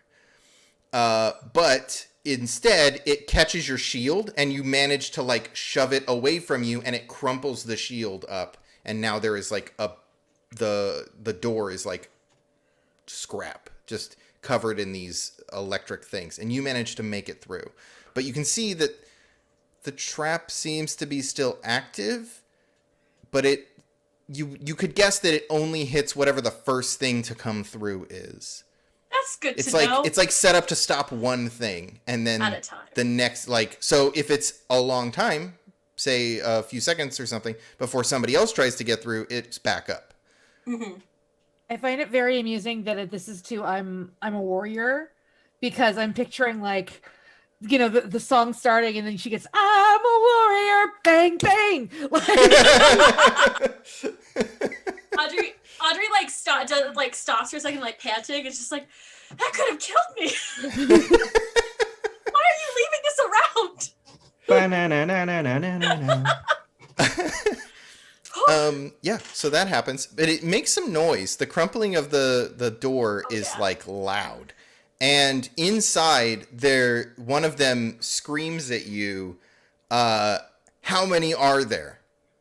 It's At Kaz, one of them screams at Kaz. How many are there? She just blurts it out. There's 4 of us. Don't hurt me. fear. Actually, no, I say fear. You say fear? It's German for 4. So you have to decide if you think I'm saying fear, like the English word fear, or if if any of you knows German enough to know 1, 2, 3, 4. So they 100% are not going to know German, and there is going to be a lost in translation moment where the person with the gun is screaming at you, how many? And you are screaming fear back at him. And he's like, I don't care if you're scared. How many are you? Yeah, so it's getting loud, but it is distracting for him, I'm sure. The ones on the other side of the room, like, you see one of them, like, the one with the flame hands, point to the other one, and he says, go mop him up. And that guy goes to leave, and shadow dogs fall in formation behind him as he walks Oh no. towards the big bay door, where we saw the stables, to come outside. Okay. Cut back to what are Zach and Harold doing? Did we see that trap get sprung? Oh Like, yeah, can you we saw exactly piece what together- happened. You figured Yeah. out if I run through that, I will you saw it go down, right? And then you saw Right. it come back up. Like the Okay. distortion is clear now that you know what you're looking for. Harold, do Okay. you think you can knock that down, or should I get us inside? I think like you talked to me and I was just standing there like like frozen for a second of like, oh my god. But then the door took the crunch and you're just standing there moving in and I'm like, okay. I don't know anything about magical traps, especially green magic. I don't. I can get us in, but it's always a gamble. What do you want to do? Either that or we try and push something into the trap and run in behind it like Audrey did.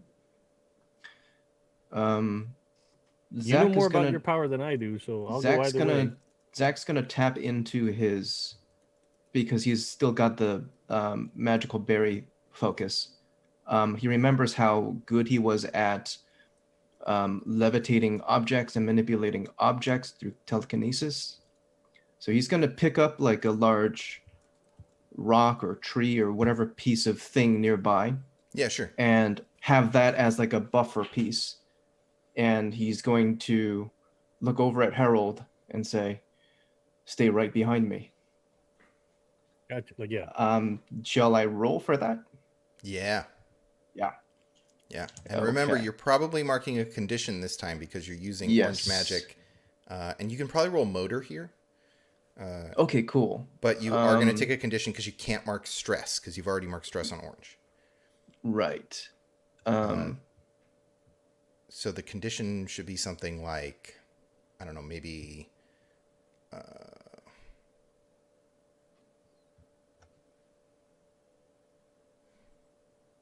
Let's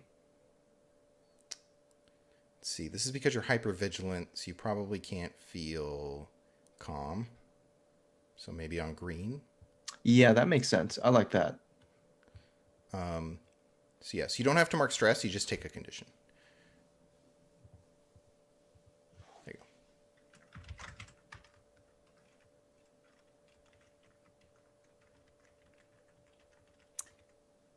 go. Okay. Cool. How much does it cost to upgrade? I'm sorry, one of your advanced chosen abilities. To 5 upgrade. EXP? Yes. Okay. To buy a new one, you mean? Maybe. I did not. I thought I already had one. Yeah, you can. Yeah. Okay. All right. What do you got, Joe? Okay, that was my motor, and I got a 5 on my emotion. Okay. That's my highest. Cool. So this works perfectly. But it is very distracting for Audrey as she is worried about you making it through the trap on okay. And a blast of like green force slams into Audrey and she goes flying to the other side of the thing, and she is now on the other side of the magical trap again. God damn it! And I'm not running through it again. Yeah, and your vision is made real. Harold's vision is made real.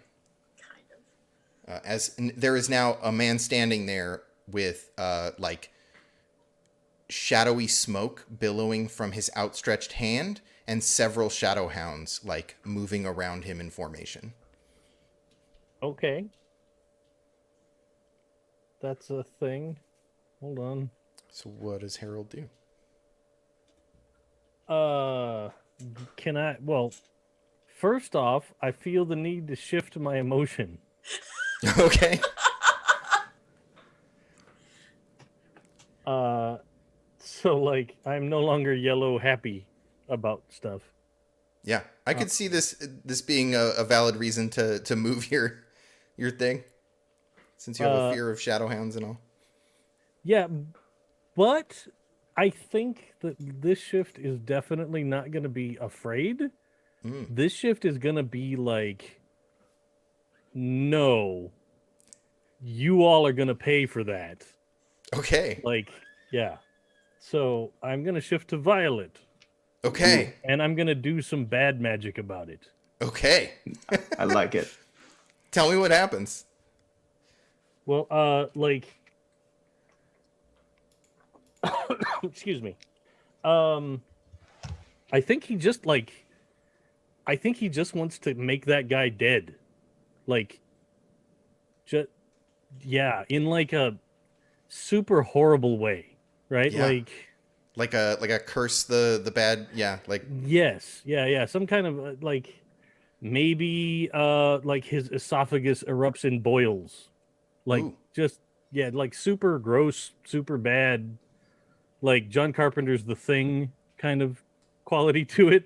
gotcha. Something Yeah. something Harold's gonna have to deal with. How was that inside me later? Yeah. Yeah. Okay, cool. Roll those. So Roll those dice. to add to that, it would be mental for doing the magic, or So the other thing is something that we don't usually do. This is like a human person. It's not like a monster. So when you, Claire, were you? Oh, ready? I was gonna ask, are things weird right now? Like, is there a lot of obvious magic around? Yes. So I would like to take a Lightborn liaison skill called, oh god, what is it? Where did it go?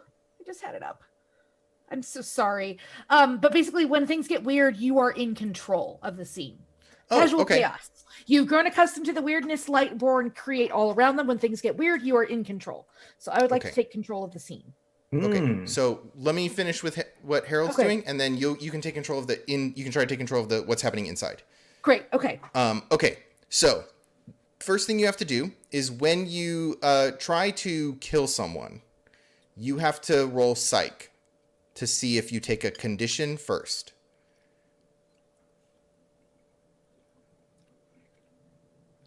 So you're gonna roll psych and just whatever psych by emotion. Huh? oh, okay. Yeah. So psych and whatever emotion, and this is like a reaction. So you're not gonna mark stress for it, like if you roll your current emotion. I got a 7. Okay. So you will take a condition, but you get to decide what it is. Okay. And you can continue. Like it doesn't stop. You don't like have a breakdown and you can't do it, right? Like you're able to push through this. Gotcha. That would probably be an emotional condition. Yeah.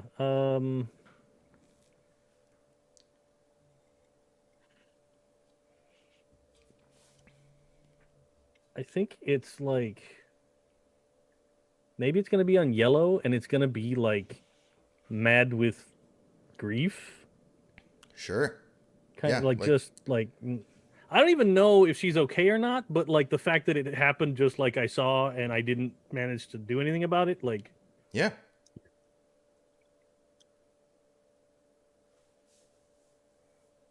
all right.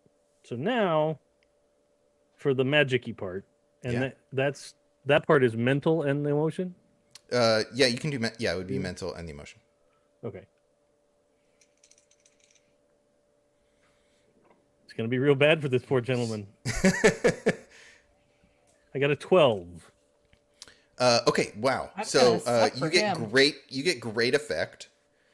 So I'm gonna say that you inflict 2 conditions on this guy. He goes down. Like he starts choking and coughing. Is it gross for the camera, or is it just like we know that his throat is exploding? Well, Ew. it's probably like he starts like doing the like I can't breathe, and then when he falls over, like you can see like his neck is like pulsing and kind of gross. I mean, it's TV, so we're not Right. like broadcast TV, so we're not going to get too horrible about it. But Gross like, but not gory. Yeah. yes, Right. Yeah. Okay, cool. So gross but not gory. So he hits the ground, and the oh man, what this like that dark like synth wave comes back in, and the tick, tick, tick, tick, tick, tick is now in time with the pulsing in his throat. And he's like choking on the ground. And I think the shadow hounds. Oh, are you Xing this? Do we want to? Okay, I'm sorry. Let's pause. Do we? What content do we want to X? Just the description of it. Do we want to back it up? Okay. Yes. Okay. So If then it could just be more cartoony. yeah. Okay, so he hits the ground and he's like grabbing his throat and coughing, and then that's like the camera pans away, right? Okay. And do we need to cover anything else, or is that good? That's it. Okay. So the camera pans. I think it pans over to the shadow hounds, who are now not sure what to do because they are no longer they're no longer under control. But they you did get great effect. So let's see. How do we want to do that? I think it buys you an opportunity before they figure out what they're going to do. So they're like they're growling and they're looking around. They look at each other, but they're not like attacking anyone, and they haven't run away yet.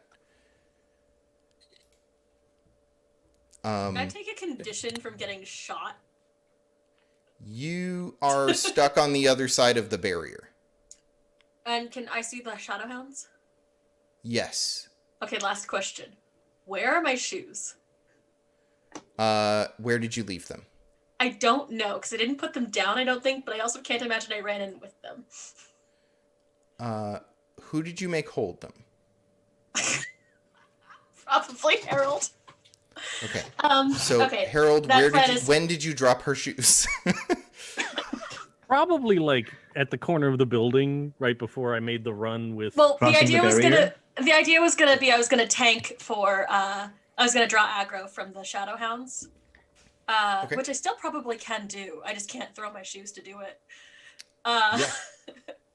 However, it's like we're magic or something. Also, does my super hotness spell work on dogs? Weird way to ask that. Ooh. So is she in the building now? No, I got eaten. No, out of the everyone's building. still outside. Damn it. Does your super hotness spell work on dogs? I don't like that phrase very much, but this is where Well, we're I at. think like But it would draws probably attention. attract attention. I think it Yeah. definitely like if they're gonna attack someone, it's gonna be you. Awesome. That's all I need then. Because Shooty McShooterson is out of commission. Yes. So Audrey seeing Shadowhounds having been just blasted out of the thing looks like Valkyrie angry. I was Okay. like, all right. How dare you kick me out of a place I wanted to be in. And she whistles for the dogs the way she would whistle for her own Pomeranian. Ooh. So like whatever the dog version of is. Okay. And I she love it. runs towards the thing, but not to where the trap is, and then turns around and runs the other way. To try to Which get them to is- chase her? Yeah. Okay. So let's cut inside. So I think actually why don't you roll to see if you can get them to do that? Yeah, I'll give you this plus seems 2 like a- because of the all eyes on me spell. Yeah. So I That's want to really say this cool. is motor. This is probably glam. It's like psychological warfare with dogs. No, this is Halloween. Yeah. And let's go with red, because Okay. that's correct. This feels right. What'd you get? Didn't work. I got snake eyes. Oh, good. That did nothing. Nothing happened. Okay. We're fine, right? Sweet. So you go running at the at them, and you're like, okay, I'm gonna stop just before the trap it's going to be perfect. And I'm going to spin around, and you are running so fast that you go to stop, and there's no traction in this like muddy clay. And we see like it like slow-mos down to your feet, sliding in the muddy clay as you hit the trap, and the like energy wraps around you, and you're like flung to the ground. And now the hounds are descending upon you. And you are definitely going to take the condition. What do you want to say? Bound? Trapped. I'll go on motor, I assume. Yeah, on motor, because you're not going to be able to use motor while you're trapped. Yeah. And as the dogs rush toward you, the camera like spins quickly, and we're inside the building. Okay. And An immigrant song starts playing. And then there's a whinny. There's a whinny that's like,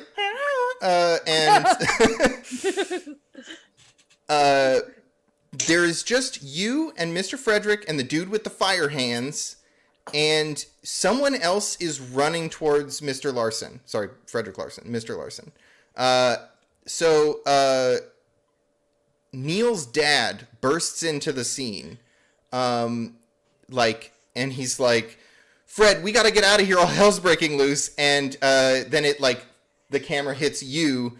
What do you do? So when that happens, the immigrant song starts, and it's like slow-mo, and Kaz, stands up to their full height and makes a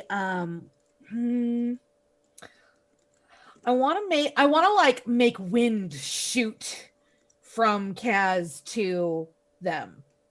Yeah. What kind of magic is that? Airbending. That's Right? probably telekinesis, right? Like I'd feel like that fits under telekinesis. Yeah. Sure. What color is that? Orange. Orange? Okay, great. So I'm going to roll orange, which is excited. Right? Oh no. Okay, I am feeling aggressive, I guess. Oh. Mm-hmm. No. Well, or am I feeling just looking through. I'm either feeling angry or scared, and I'm not sure which. There is still a gun on you. So it's probably scared. Sure. But you do have, and you will be rolling orange. So if you're scared, then you're rolling a d4. Okay. And then what magical ability? Mental or? Yeah, mental. Okay. Or what? Not magical. And 4. I mean, I think the risk here is you get shot. Yeah. Okay. Are you okay with that risk? Also, I don't think Zach would let that happen. Just putting that out there. Zach would definitely have spent the heart to take either poof in front of it, take the bullet, or do something. Okay. If you're cool with that too. I was gonna say I have a few abilities that can get our friends out of sticky situations. However, I don't know narratively how it would help you. Yeah. Beyond drawing more aggro. I think the only way that I could see someone intervening here is if Harold has a vision and tells Zach to go fix it. Okay. I could see that happening. But I just want to make sure you're okay with that risk before you take that action, because that is part of the system, is that it's if you hear the risk and you don't feel like the action is worth it, then you can try something else. I don't think that the action is worth it. No, because it was just me trying to be cool. So, like, okay. So I don't blow wind. If you want to specifically try to just disarm the person, I feel like the risk would be less than being shot. It would be either to create a distraction. Cass is super hot too. That's true. Kaz is super hot. I forgot to roll with the +2 for being super hot. Too late now. Anyway. Well, Snake Eyes, you're stuck with Snake Eyes. Snake Eyes, you're stuck with him, right? Yeah. Is +2 just you add 2 to your roll, or is it that you go up 2 steps? It was No, it's +2 to glam. So it would be +2 to the result. Oh, okay. Oh, okay. Yeah. So like if you got a 3, it would be a 5. Gotcha. Not you Okay. roll a higher die. That seems like a lot. Yeah. That's a lot for just a +2. If anything gives you increases your dice, it'll say up a step or increase your die type. That makes great sense. Okay, Yeah. cool. So in that case, I would try to be like I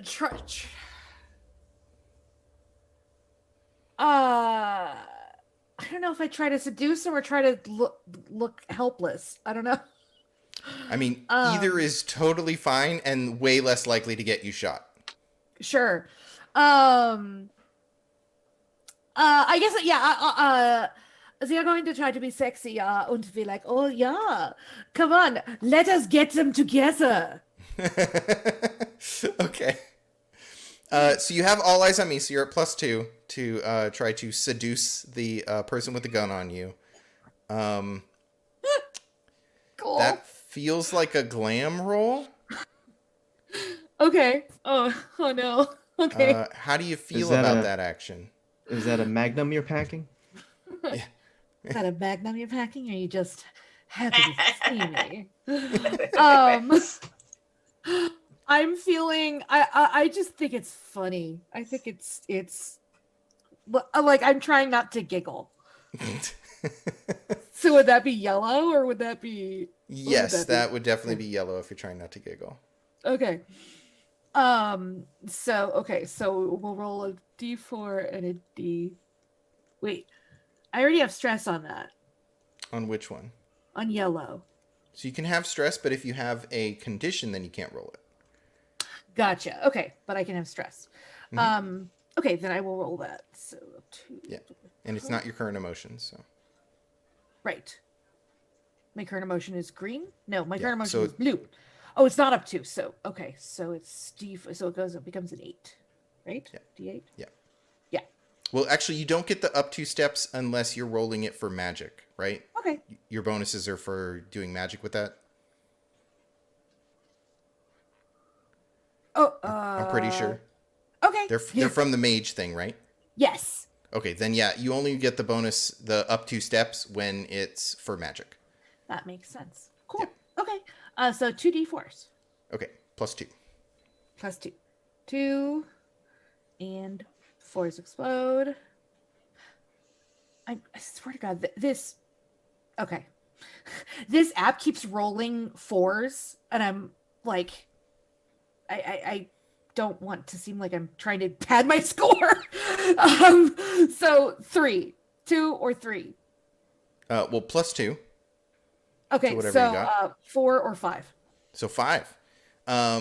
So a 5 is a mixed success. So I think it's enough to get him to let down his guard. Like he's sort of like the gun sort of falls to the side like this.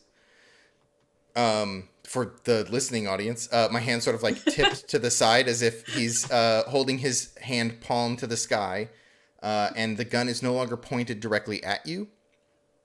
And he's like, "Listen, I'm working. I'm gonna need you to, I don't know. We can talk about that later, maybe." I was saying we would get them together. Get We'll who go. together? The people that I don't know. You were about to go shoot somebody. Okay, listen, I'm just hired to watch the door, and I don't want to hurt you, okay? I just want, look, I just stay there. It sounds like something is going crazy outside. So if you got friends out there, I suggest you tell me how many there are, and we'll go and calm them down. This is just a transaction happening, so there's no need for anybody to get hurt. I, mm, uh,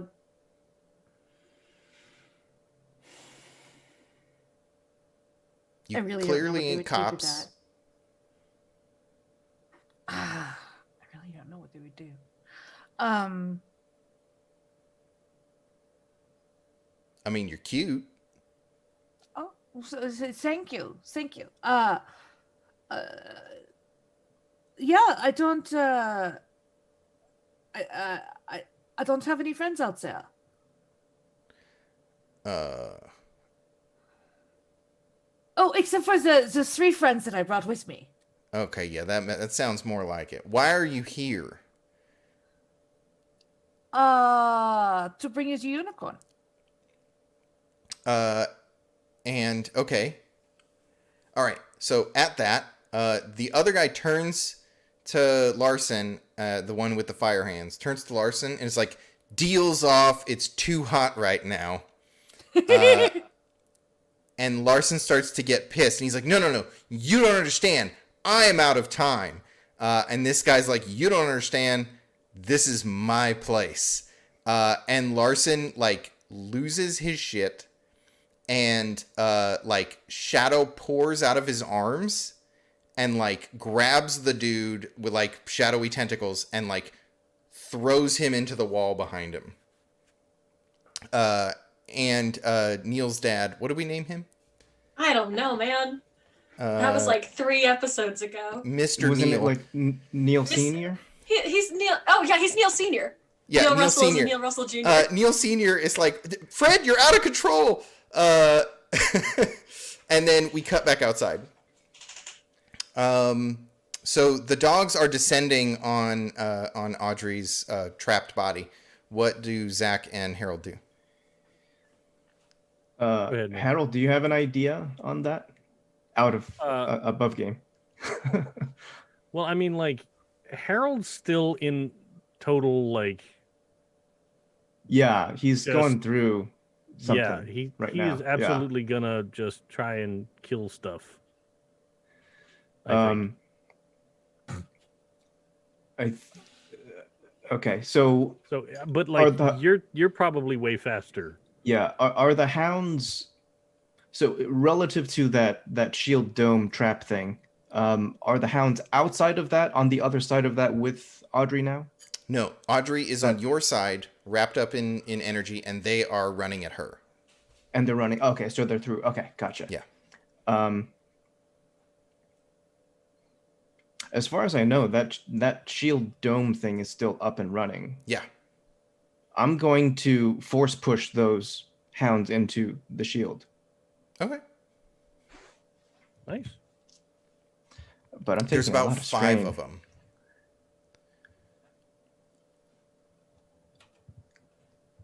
I'm gonna make you a deal, Mr. Director. If if I spend all of my heart right now, will you let me Okay. target all of them? So, you don't have to spend. So, okay. So so we can do this a couple of ways. One, we can say that they all have, like, I know how many conditions it takes to knock out a hound, and you have to do that many, inflict that many conditions. Okay. It's 1 condition for success, 2 conditions for great effect. Okay. Trying to get more can make it more dangerous. So, like, you could risk hurting yourself for more Right. to inflict more Right. conditions. You can definitely spend heart to try to get a better roll. Okay. I don't think heart can let you target an area. There is a Right. strength that will let you do that. Gotcha. Okay. I'm looking for either I need to get to Audrey and bamf her out before the hounds, or I need to take care of the hounds. So I would say that you could probably introduce something to the scene that would cause the hounds not to be able to get to her, right? But it wouldn't get rid of them. It would just protect Right, Audrey at the moment. Right. Like trying to knock them through and actually take them out so they're trapped, right? So they are no longer combatants, Right. as it were. That feels like you're inflicting conditions on them. But if you're just trying to get them so they can't hurt Audrey, that feels like you're doing a thing to Audrey or to protect Audrey, and not so much to eliminate the hounds. I think for now I want to just.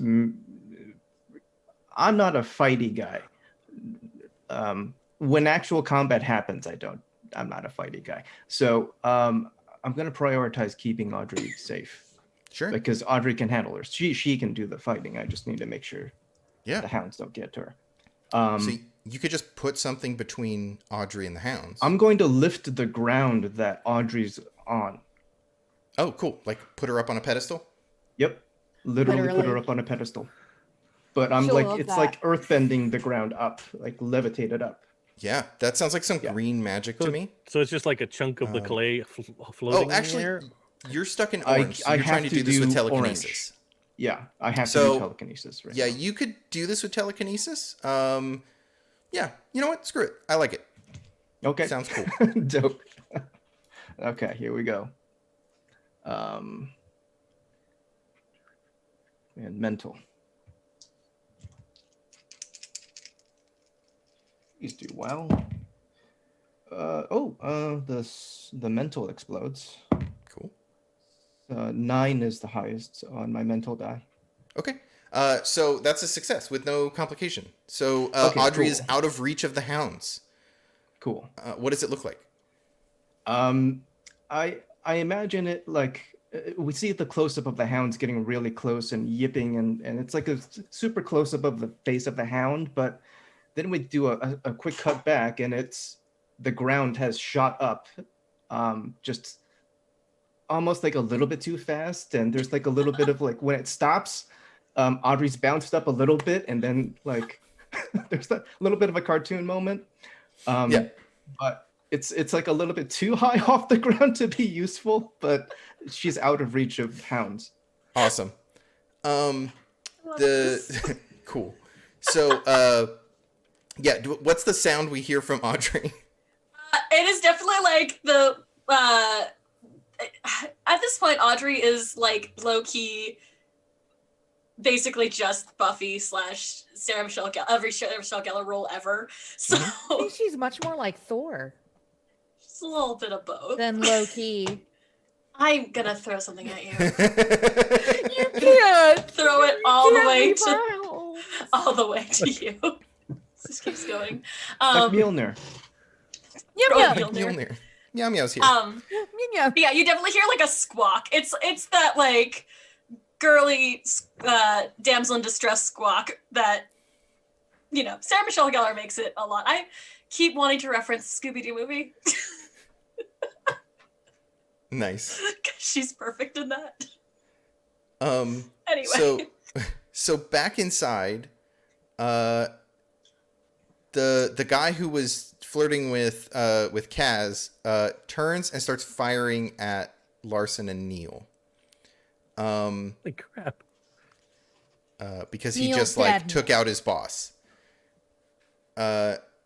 So you see this guy turn and start firing at them. Do you do anything? Like it's gonna be. Do you try to interrupt that action or anything like that? Are you talking to me? Yes. Yeah. Oh, Kaz. okay.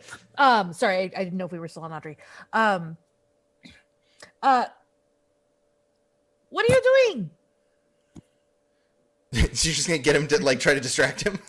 Yes. What are you Okay. doing? Do you like touch him or anything? You just start screaming at him. I think I might try and grab something to throw at him. Or like Okay, not sure. throw at him, but like throw past, like over his shoulder or something. Okay, sure. So you just try to distract him so he doesn't kill. Yes. Okay. Yes. Yeah. So you throw something at him. That definitely can happen. Roll motor. Okay. Cool. My motor is not. There. There it is. D6. And that D6 is coming up 2. But +2 because I'm hot. I Just mean, for you are glam, trying to I get think. his attention, I guess. So that was the. 4. Okay, sure. So he turns and starts to fire, and he's doing that thing where it's like the camera cuts to behind him, and he's like blam blam blam as he's turning, and then you like throw something at him, and it just so happens that it was like something soft. Like, it wasn't anything that would hurt him. Like, you just reached and grabbed the first thing, and it was like, I don't know, what's a good soft thing that would be at a feed? So, like, it's like a bag of hay or whatever, and you just, like, hits him in the head, and he turns back to you like, what the hell? And in that time, Mr. Larson has, like, thrown up a shield of green energy, and the bullets are, like washing along this crackling green energy with, like, smoke rippling at the bottom of it. And you see Mr. Larson grab keys off of the table. Oh, please tell me it's the van that I ripped. And he starts to run, like towards Neil, who is still a little in shock at what's going on. Audrey, how are you doing in your cage? Audrey's pretty pissed. Two questions. One, that unicorn horn dagger. Mm-hmm. Any way I can get it out of my hair and cut myself out? Yeah, that sounds like an excellent idea. Yeah. That's definitely what Audrey's gonna do next. Yeah. She's gonna try to break a magical trap or something like that. Yeah. I feel like that thing is probably better than like a standard knife for this sort of thing. Mm-hmm. Yeah, I'd say that you can roll bod to do that because of the knife. Cool. Still not my greatest skill, but she is a speedy demon, not a whatever. I'm still gonna. Do I have to? I'm still using an emotion for this, correct? Yes. So whatever you feel about being stuck. So we're going. So I finally have made it to red. I started on yellow and just crept over. Nice. Let's see here. Wait, that makes us a D8, isn't it? Gosh. There we go. Well, she's sober now. Mm-hmm. I feel like getting blasted across the room will do that. Okay. 11.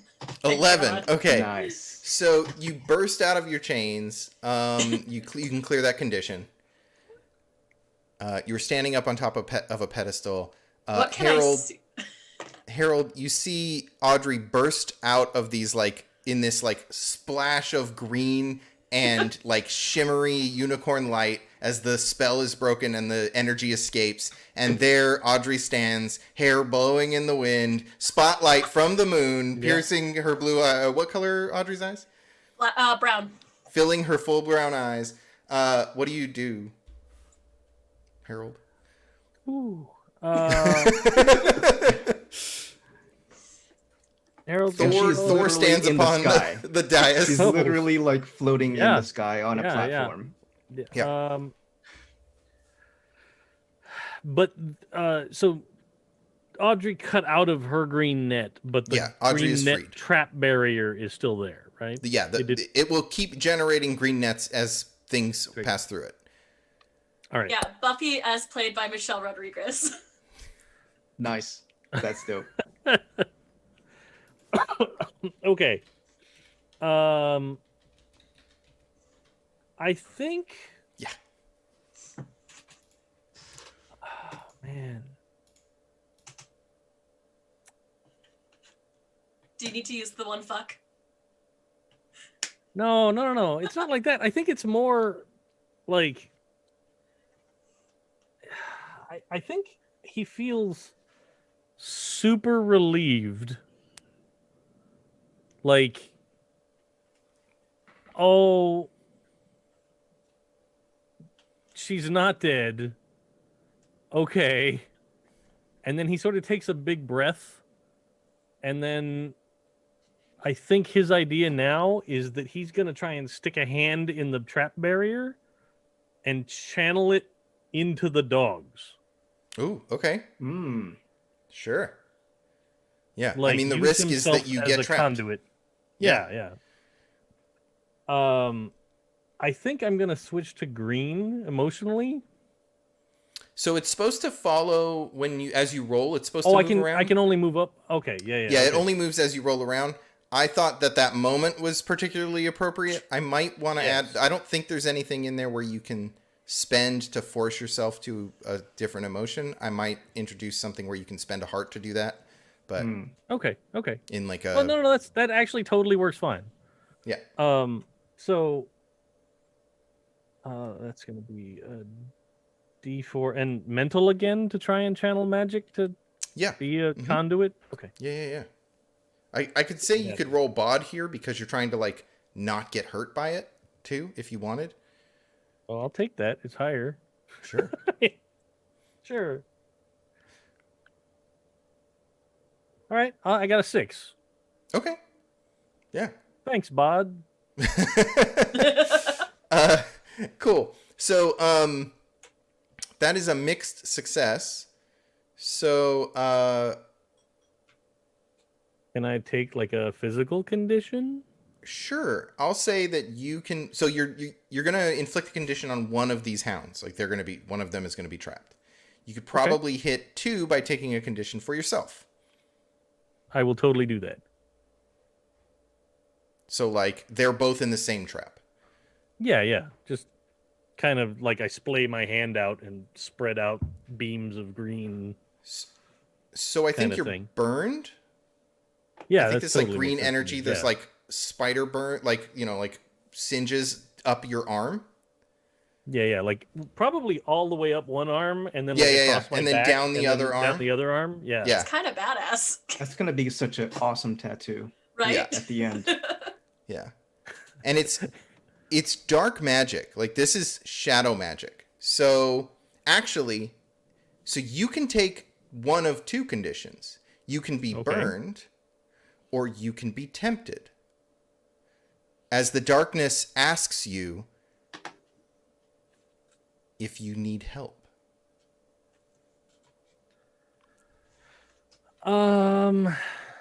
Like you hear it, the voice in the back of your mind. I'm gonna take the burn. Okay. Because like if this had happened like 1 round ago, he totally would have gone with the whatever. Yeah. But at this point, he's come out of be that. Alive. Yeah. That's sure. Definitely. Okay. So you are burned. Probably bod. Yeah. Or glam. I don't know. It's cool. It might be a plus to glam. Yeah, it might be beneficial to glam. Plus the glam and minus the bod. Yeah. Well, at the very least, right now it's a bod thing because it hurts. Yeah. Like, oh, Bean. Yeah. Like at some point down the road, it might just be a cool scar to tell a story about. But So this like trap bursts out at the dogs. You have 2 of them in a trap, sort of like fighting with each other. But they are born of the same magic as the trap, so it seems like they are like bonding with it in a strange way. Like they might be able to just get out of it at some point. Okay, but they're immobilized for now, so I'll Correct. take it. Yeah. But I think I want the burn to look like net pattern, like fishnet pattern. Web. Yeah. All the way. Yeah. Across. Yeah. Yeah. So you have these cool fishnet shadowy burns. They don't look like red blister burns. They look like shadow, like you got tattoos, but they hurt. I was like, I see no downside so far. Yeah. What's up? May I superhero landing on the dogs? Yes, you may superhero landing on the dogs. Yes. What do I have to roll to crush the dogs? It sounds like bod. Okay. How do you feel about landing on the dogs? Honestly, pretty awesome. The most awesome cannonball ever. It is the most awesome Audrey plans on full-on superhero landing on these dogs and reaping like chosen warrior justice. I'm looking at the wrong sheet.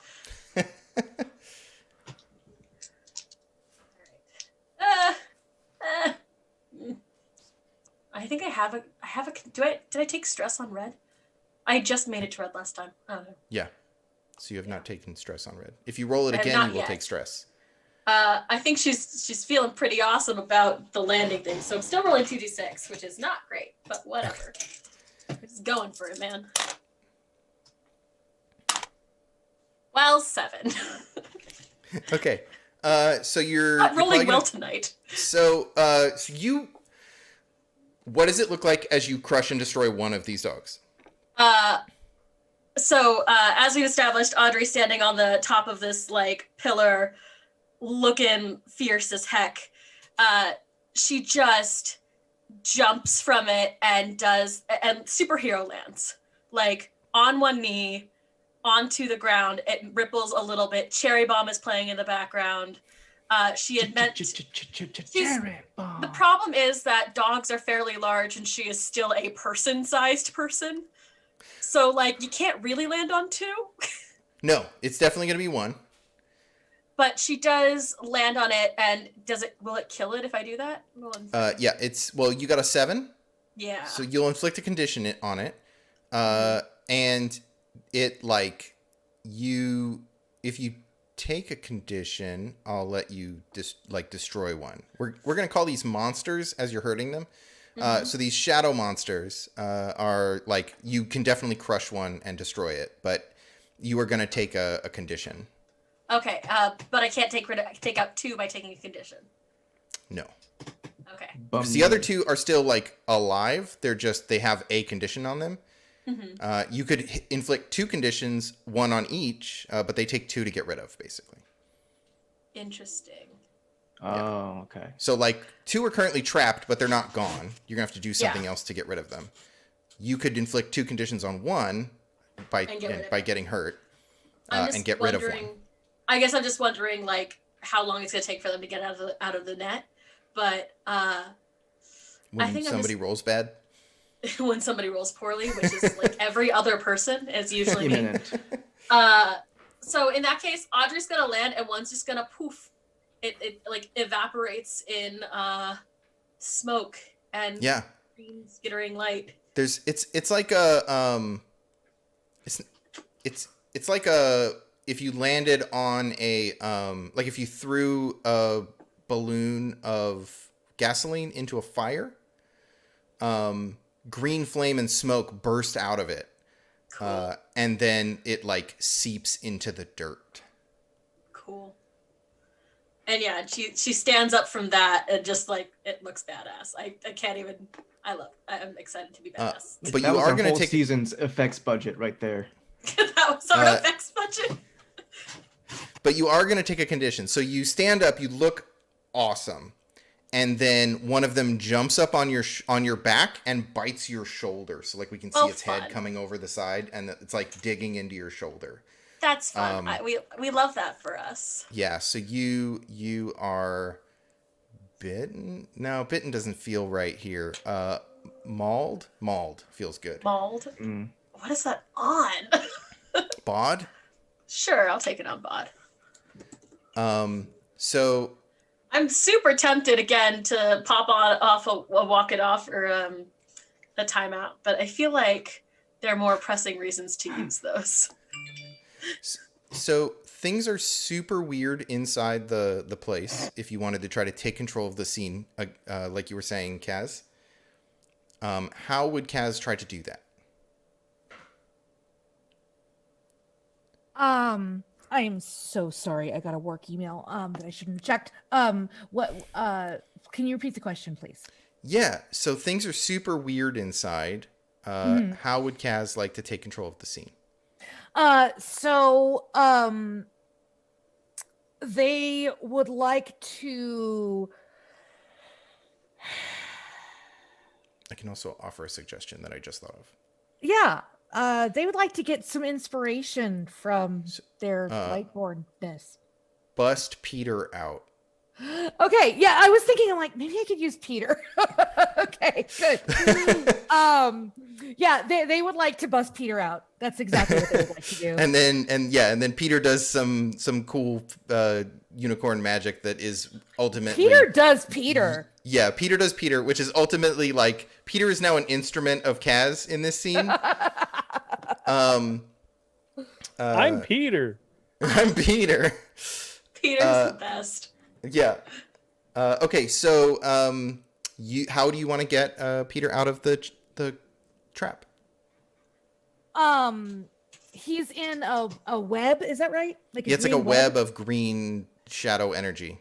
Like I'm gonna looks like try. an electric net. I'm just gonna try and either take control of the energy or change it to, or like dispel it. Yeah. Okay. Do you want to dispel it or do you want to take control of it? Because those are going to be different risks. Is there going to be a way that I can tell which would be easier for me? Taking Like, can I, like, control of it. Taking control of it will have the risk of making you tempted. Okay. Because you're gonna be trying to take control of some dark magic. Okay. Kind of like Harold just tried to do. Mm-hmm. Dispelling it could. We're not gonna hurt Peter, so I'm gonna say that the energy will backfire and just like lash out and burn you. Okay. Okay. I'm gonna try and take control of it. Okay. So, what do I need to roll So for? this seems like this is a conjuration. So you could definitely roll yellow here, and this would be a magic roll. So you up your 2 steps. Okay. You have stress there already, but you have your wisp, which you can put stress into, so you don't have to take a condition to use this Okay. to use magic this way. Okay. And then you probably roll mental. Mental. So, D8 and D12. 7 either way. Do I get +2 because I'm hot? Not for this. Listen, if you don't ask, the answer is always no. It is like the question. Periodically, the answer is yes. So I mean, always ask. Okay, so you try to take control of the magic. So the risk being that this is tempting for you. So the darkness leans into your subconscious there, and you feel this knowledge of how to understand this energy, just at the edge of your consciousness. And like all you would have to do is just accept the knowledge. And this would be so easy. You could do whatever you wanted with this energy. Do you become tempted? Or does it fail?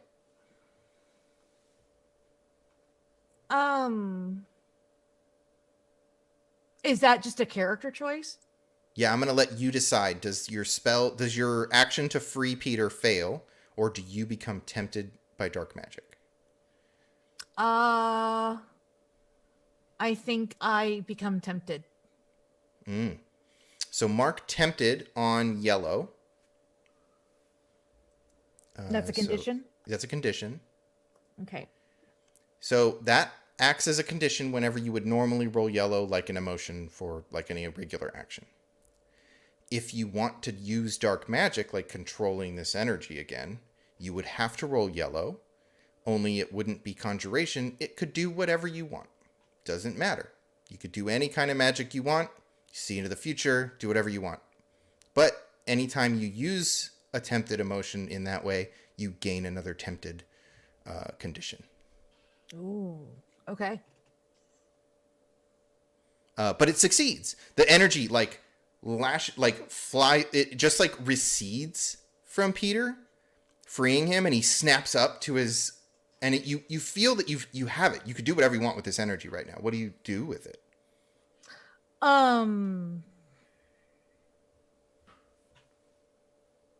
Like, do you trap this guy? Do you? Yeah, I trap whoever is closest to me. The dude with the gun? Yeah. Yeah. And you just... maybe I just trap his gun. Oh, sure. So it like the energy like lashes out like how Venom looks, right? Like the and it just like wrenches the gun out of his hand, like twisting his wrists. and the gun is like floating, surrounded by this globule of green, pucid energy. What do you do with the gun? I bring it to me. You have it. Okay. And then I just let the energy go. Cool. You are holding a gun. Now I have the gun. Now you. It's very mundane. The gun is so mundane. It's very weird when you say it. You're like, your consequences get shot. Like It's also the most dangerous thing in a scene usually. yes. Because anytime there's a gun in a scene, the risk is you can get shot. Okay, I think Mr. Larson sees this, and you see disappointment, like he feels like he failed a little bit, and then he runs away. He like rushes past Neil Senior, and out of the door. He gets outside. He sees Audrey being attacked by a shadow hound, and the three of you standing there, and he calls out and he's like, "Zach, what are you doing here? This is dangerous."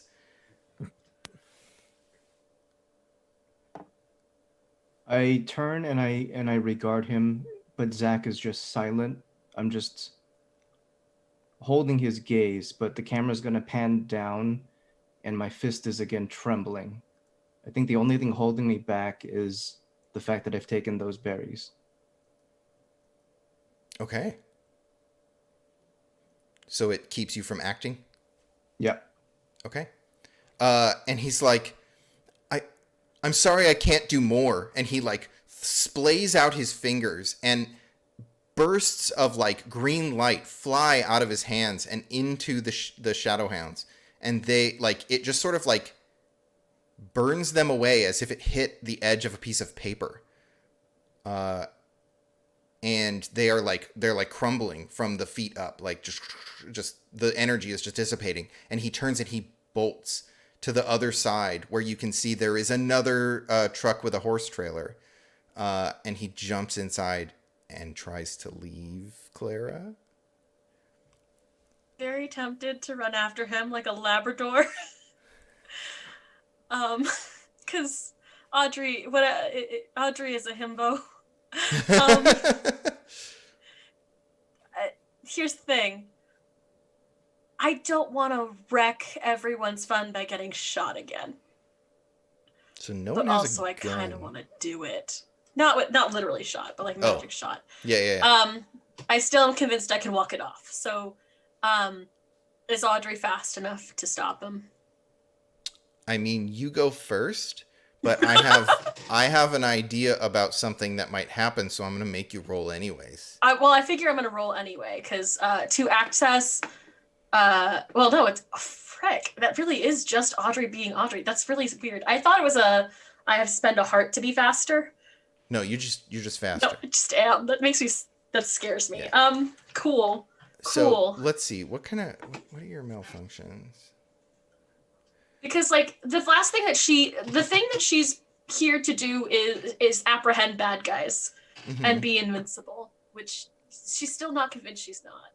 So before you can do this, I'm gonna say that Neil Senior shouts, "Audrey, what are you doing here?" It's gonna be a really awkward breakup later. So you're gonna have to make a reaction roll because an authority figure is asking you what you're doing. Cool. What's the roll for that? Probably psych. Wow, that's okay. How do you You feel have the about highest that? chance of exploding. How do you feel about Neil's dad seeing you fighting dark monsters? I almost want to say embarrassed, which is a weird feeling. Sure. I don't know. It's that. Yeah, let's Sounds go with like- blue. Yeah, it sounds like blue. Marches on down to blue. Also a 4. Cool. Cool. I love this for us. Oh my god, where are my d4s? If I find a d4, I'll let you know what happens. How Didn't is you this just have one? possible? What? Didn't you just have one in your hand? I have 2 now. Oh, okay. When you store all your dice together, apparently the one you need is always at the bottom. Let's see here. Okay. I got a 6. Okay. This is fine, I hope. Okay.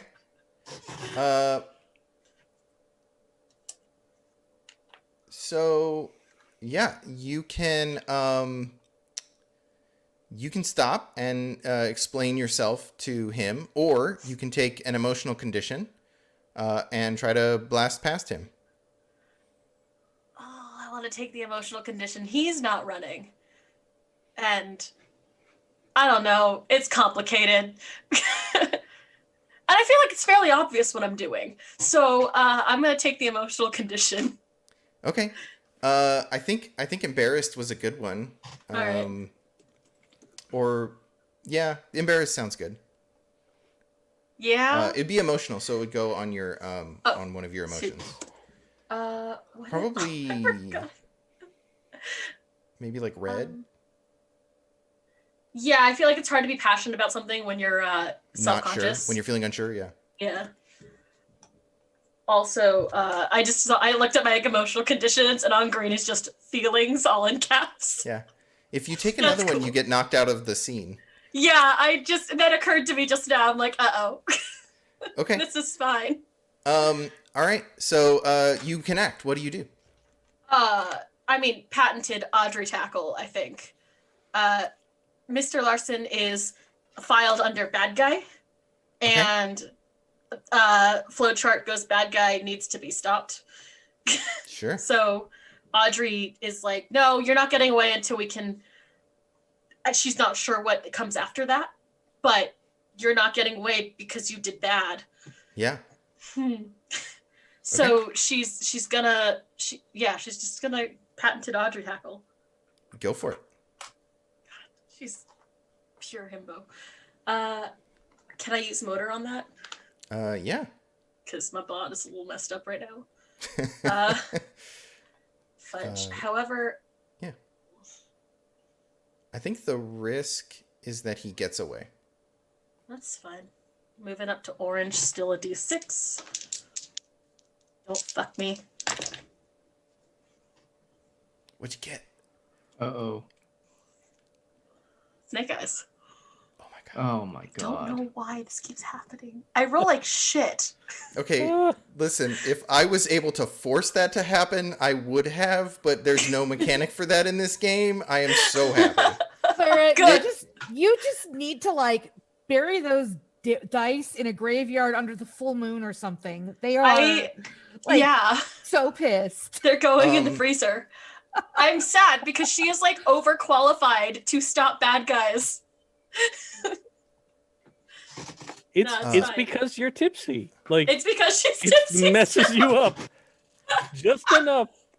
Turns Just out you are streaking past shockable. him. So you go flying toward, like, past, like you're gonna go past Mr. Neil Sr. Hackles. And he steps in front of you and says, honey, what about Neil? Oh, come on. And it just is enough emotional condition to take you out of the scene. As you sit and contemplate that you still haven't broken up or decided to be in the relationship with Neil. Wow. Yeah. Before you pass, you must answer me these questions 3. And So what's with you and and he Neil? gets away. He Dies. gets into the truck and drives away with presumably an unicorn in the back. Oh, I'm super breaking up with Neil now. Inside, Kaz has a gun. Peter is free. There are unicorns in cages, and there is a guy there who is starting to raise his hands, although he is rubbing one of them as it hurts a little bit from the way you wrenched the gun out of it. Sure. I'm going to say, where's the key to the cages? And he, like, gestures to the guy who's knocked out on the ground over there. Well, go get it. Okay. And then he's like walking over there, and he's like, not gonna lie, still kind of hot. And like he like walks over to get the key. The And gun then he makes tries it to give it better. to me and be like, no, give it to the unicorn. And he's like, Give it to the unicorn. they don't have thumbs. He can take it with his teeth. Okay, and he just like hands the keys to Peter, who takes them with his teeth. Peter, can I have the keys, please? And Peter like comes over and gives you the keys. Ugh. Now you make sure he doesn't do anything. And his Just, like, horn starts to stand there. light up red. Okay, don't use that unless he moves. You don't And it's move. just like swirling red energy in his horn. And You he's don't like move. Yeah.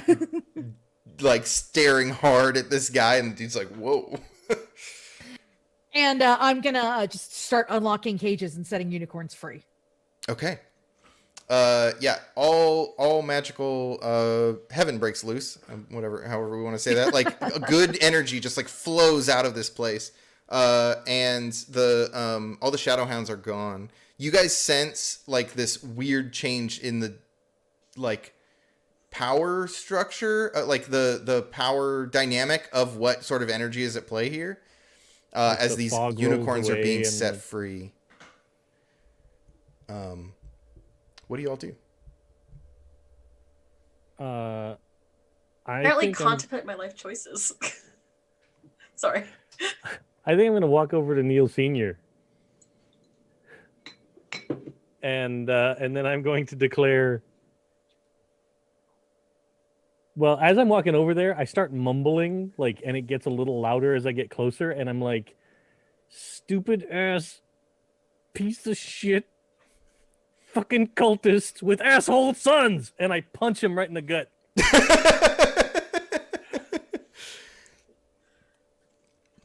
I'm not even going to make you roll. That's how we end the session. Oh my god. Oh my god. So it's like, and then there's the thing, the camera cuts, like freeze frame on him there with like, Executive producer Dick Wolf. yeah. We can get some like quick flash credit scene if anybody needs to like wrap anything up real quick, and then we'll call the session there. I'm gonna. Can we flash credits like Peter going off with his family, or does that need to be? No. That can 100% be like we see Peter and his family going off back into the woods, like y'all releasing them. And me like walking the dude out of the barn or wherever with a gun. Yeah. Cool. So I'm with the party again. Yeah. Yeah. So yeah, we see a scene of you like with the gun on the guy showing up and being like, "What just happened?" And then like we see a scene of the unicorn, like everyone saying bye to the unicorns. And I don't know what's gonna happen with Neil or Audrey, because I don't want to like force that into a quick clip unless you have an idea, Clara. No, because I feel like because Neil Senior is here, and low key, I feel like we're gonna have to do an interrogation. So I feel like so I feel like that last clip is of Zach and Harold having to tie up Neil Senior, which isn't usually like, and carry him back, like two people struggling. Because Audrey can't carry him. Audrey can't carry. Audrey's first of all mauled. Second of all, like I literally just wrote more feelings as the emotional condition. MOAR. Yes. More feelings. Feelings and more feelings. Like yeah. So that's fun. What's our credits song?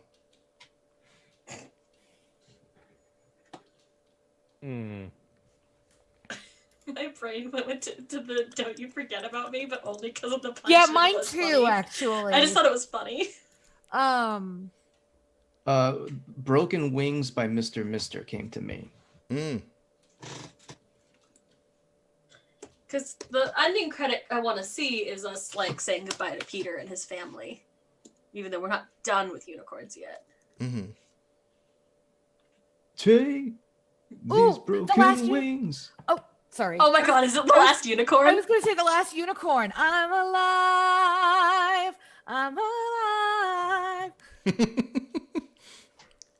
I mean, like, yeah.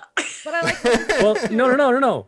The final scene is okay. Here's the end credit scene that we had. The little teaser for next week at the very end is that last unicorn song. Right after it cuts from the scene of all of us like waving goodbye to the unicorns as they go back into the wilderness, it's then like Larson in the truck, and then the last unicorn song is playing. Nice. Yes. With like it's bumping down a dirt road. Nice. Yeah. Love it. Yeah, Nice. that's why we gotta interrogate Neil Sr. is we gotta know where they're going and when they're gonna be stopped. I love this for us. Yes. Break up with Neil Jr. Awesome. Okay, so to my script. That's the end of tonight's session. We hope you enjoyed it. Join us on December... Oh, wait, I didn't do the thing. Join us on December 28th for our next session. That may be a filler episode as one of the cast can't make it. So keep an eye on Twitter on the happyjacks. Is it happyjacksrpg on Twitter?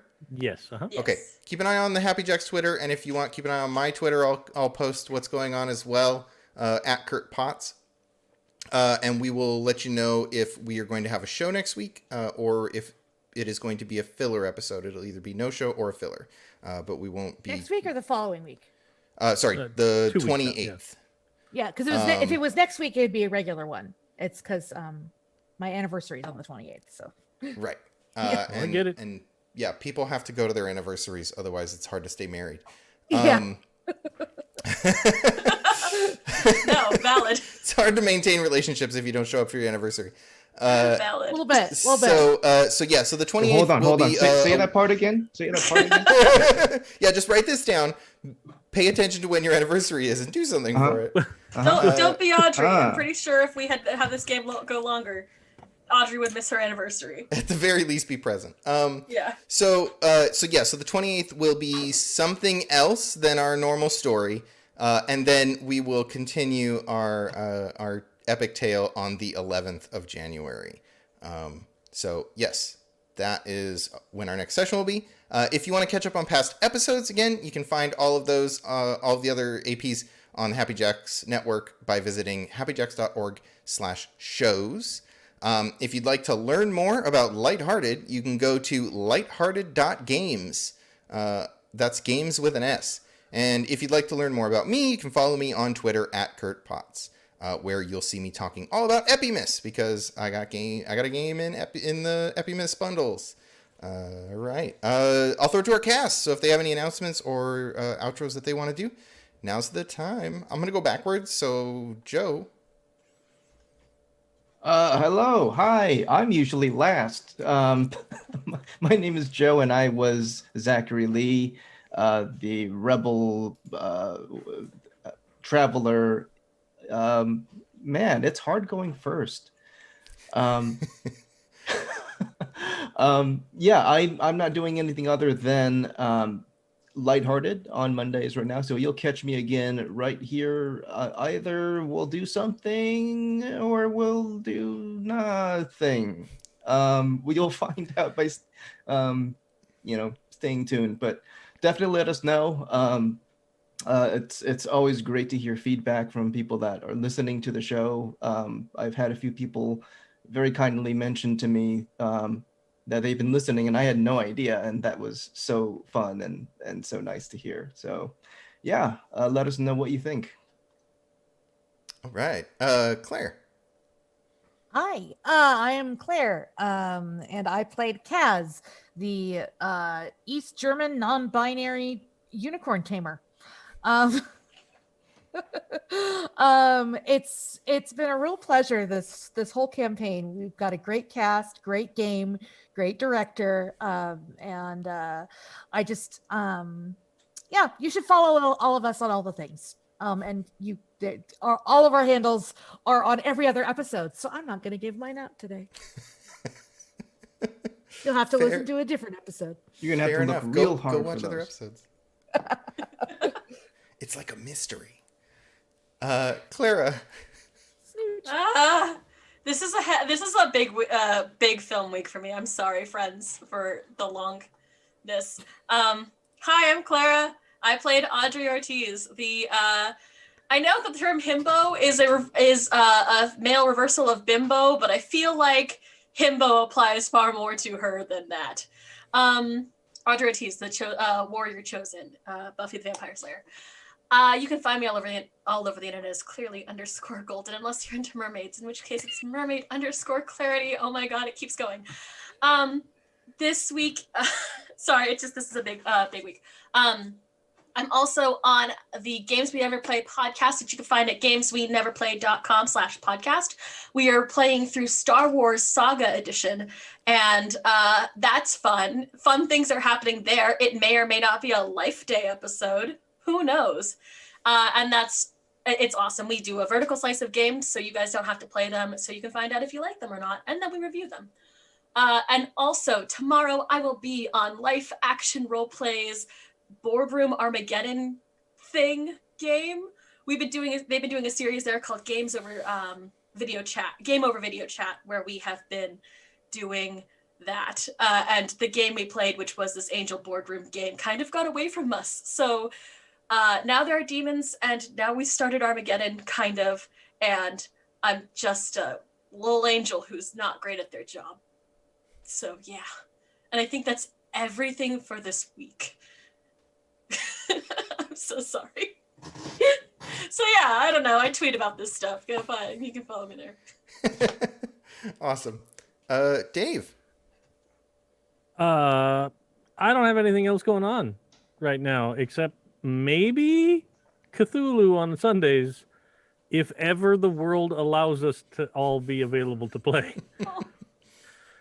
We've had, and it's never just one thing. It's like, if any one person couldn't make it, we could maybe proceed. But like last week, 3 different people had 3 different horrible issues come up that was like, maybe Eldritch Horror really is true, because it's definitely preventing us from playing our game. Oh my. But you can find that Sundays at 4. This week Sunday, I believe. I never remember which Sunday, but one of those Sundays you'll see. Check out the schedule, happyjacks.org/schedule, and you'll see. But yeah, just to echo everybody here, I've been having so much fun with this game with all of y'all.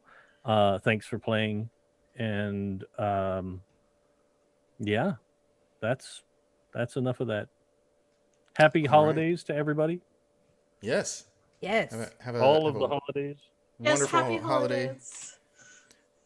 And if you made it all the way to the end, I'm going to reward you with letting you know that Lighthearted is going to go to Kickstarter for a print edition in mid-January. I don't have a specific date to tell you yet, just because we're still prepping.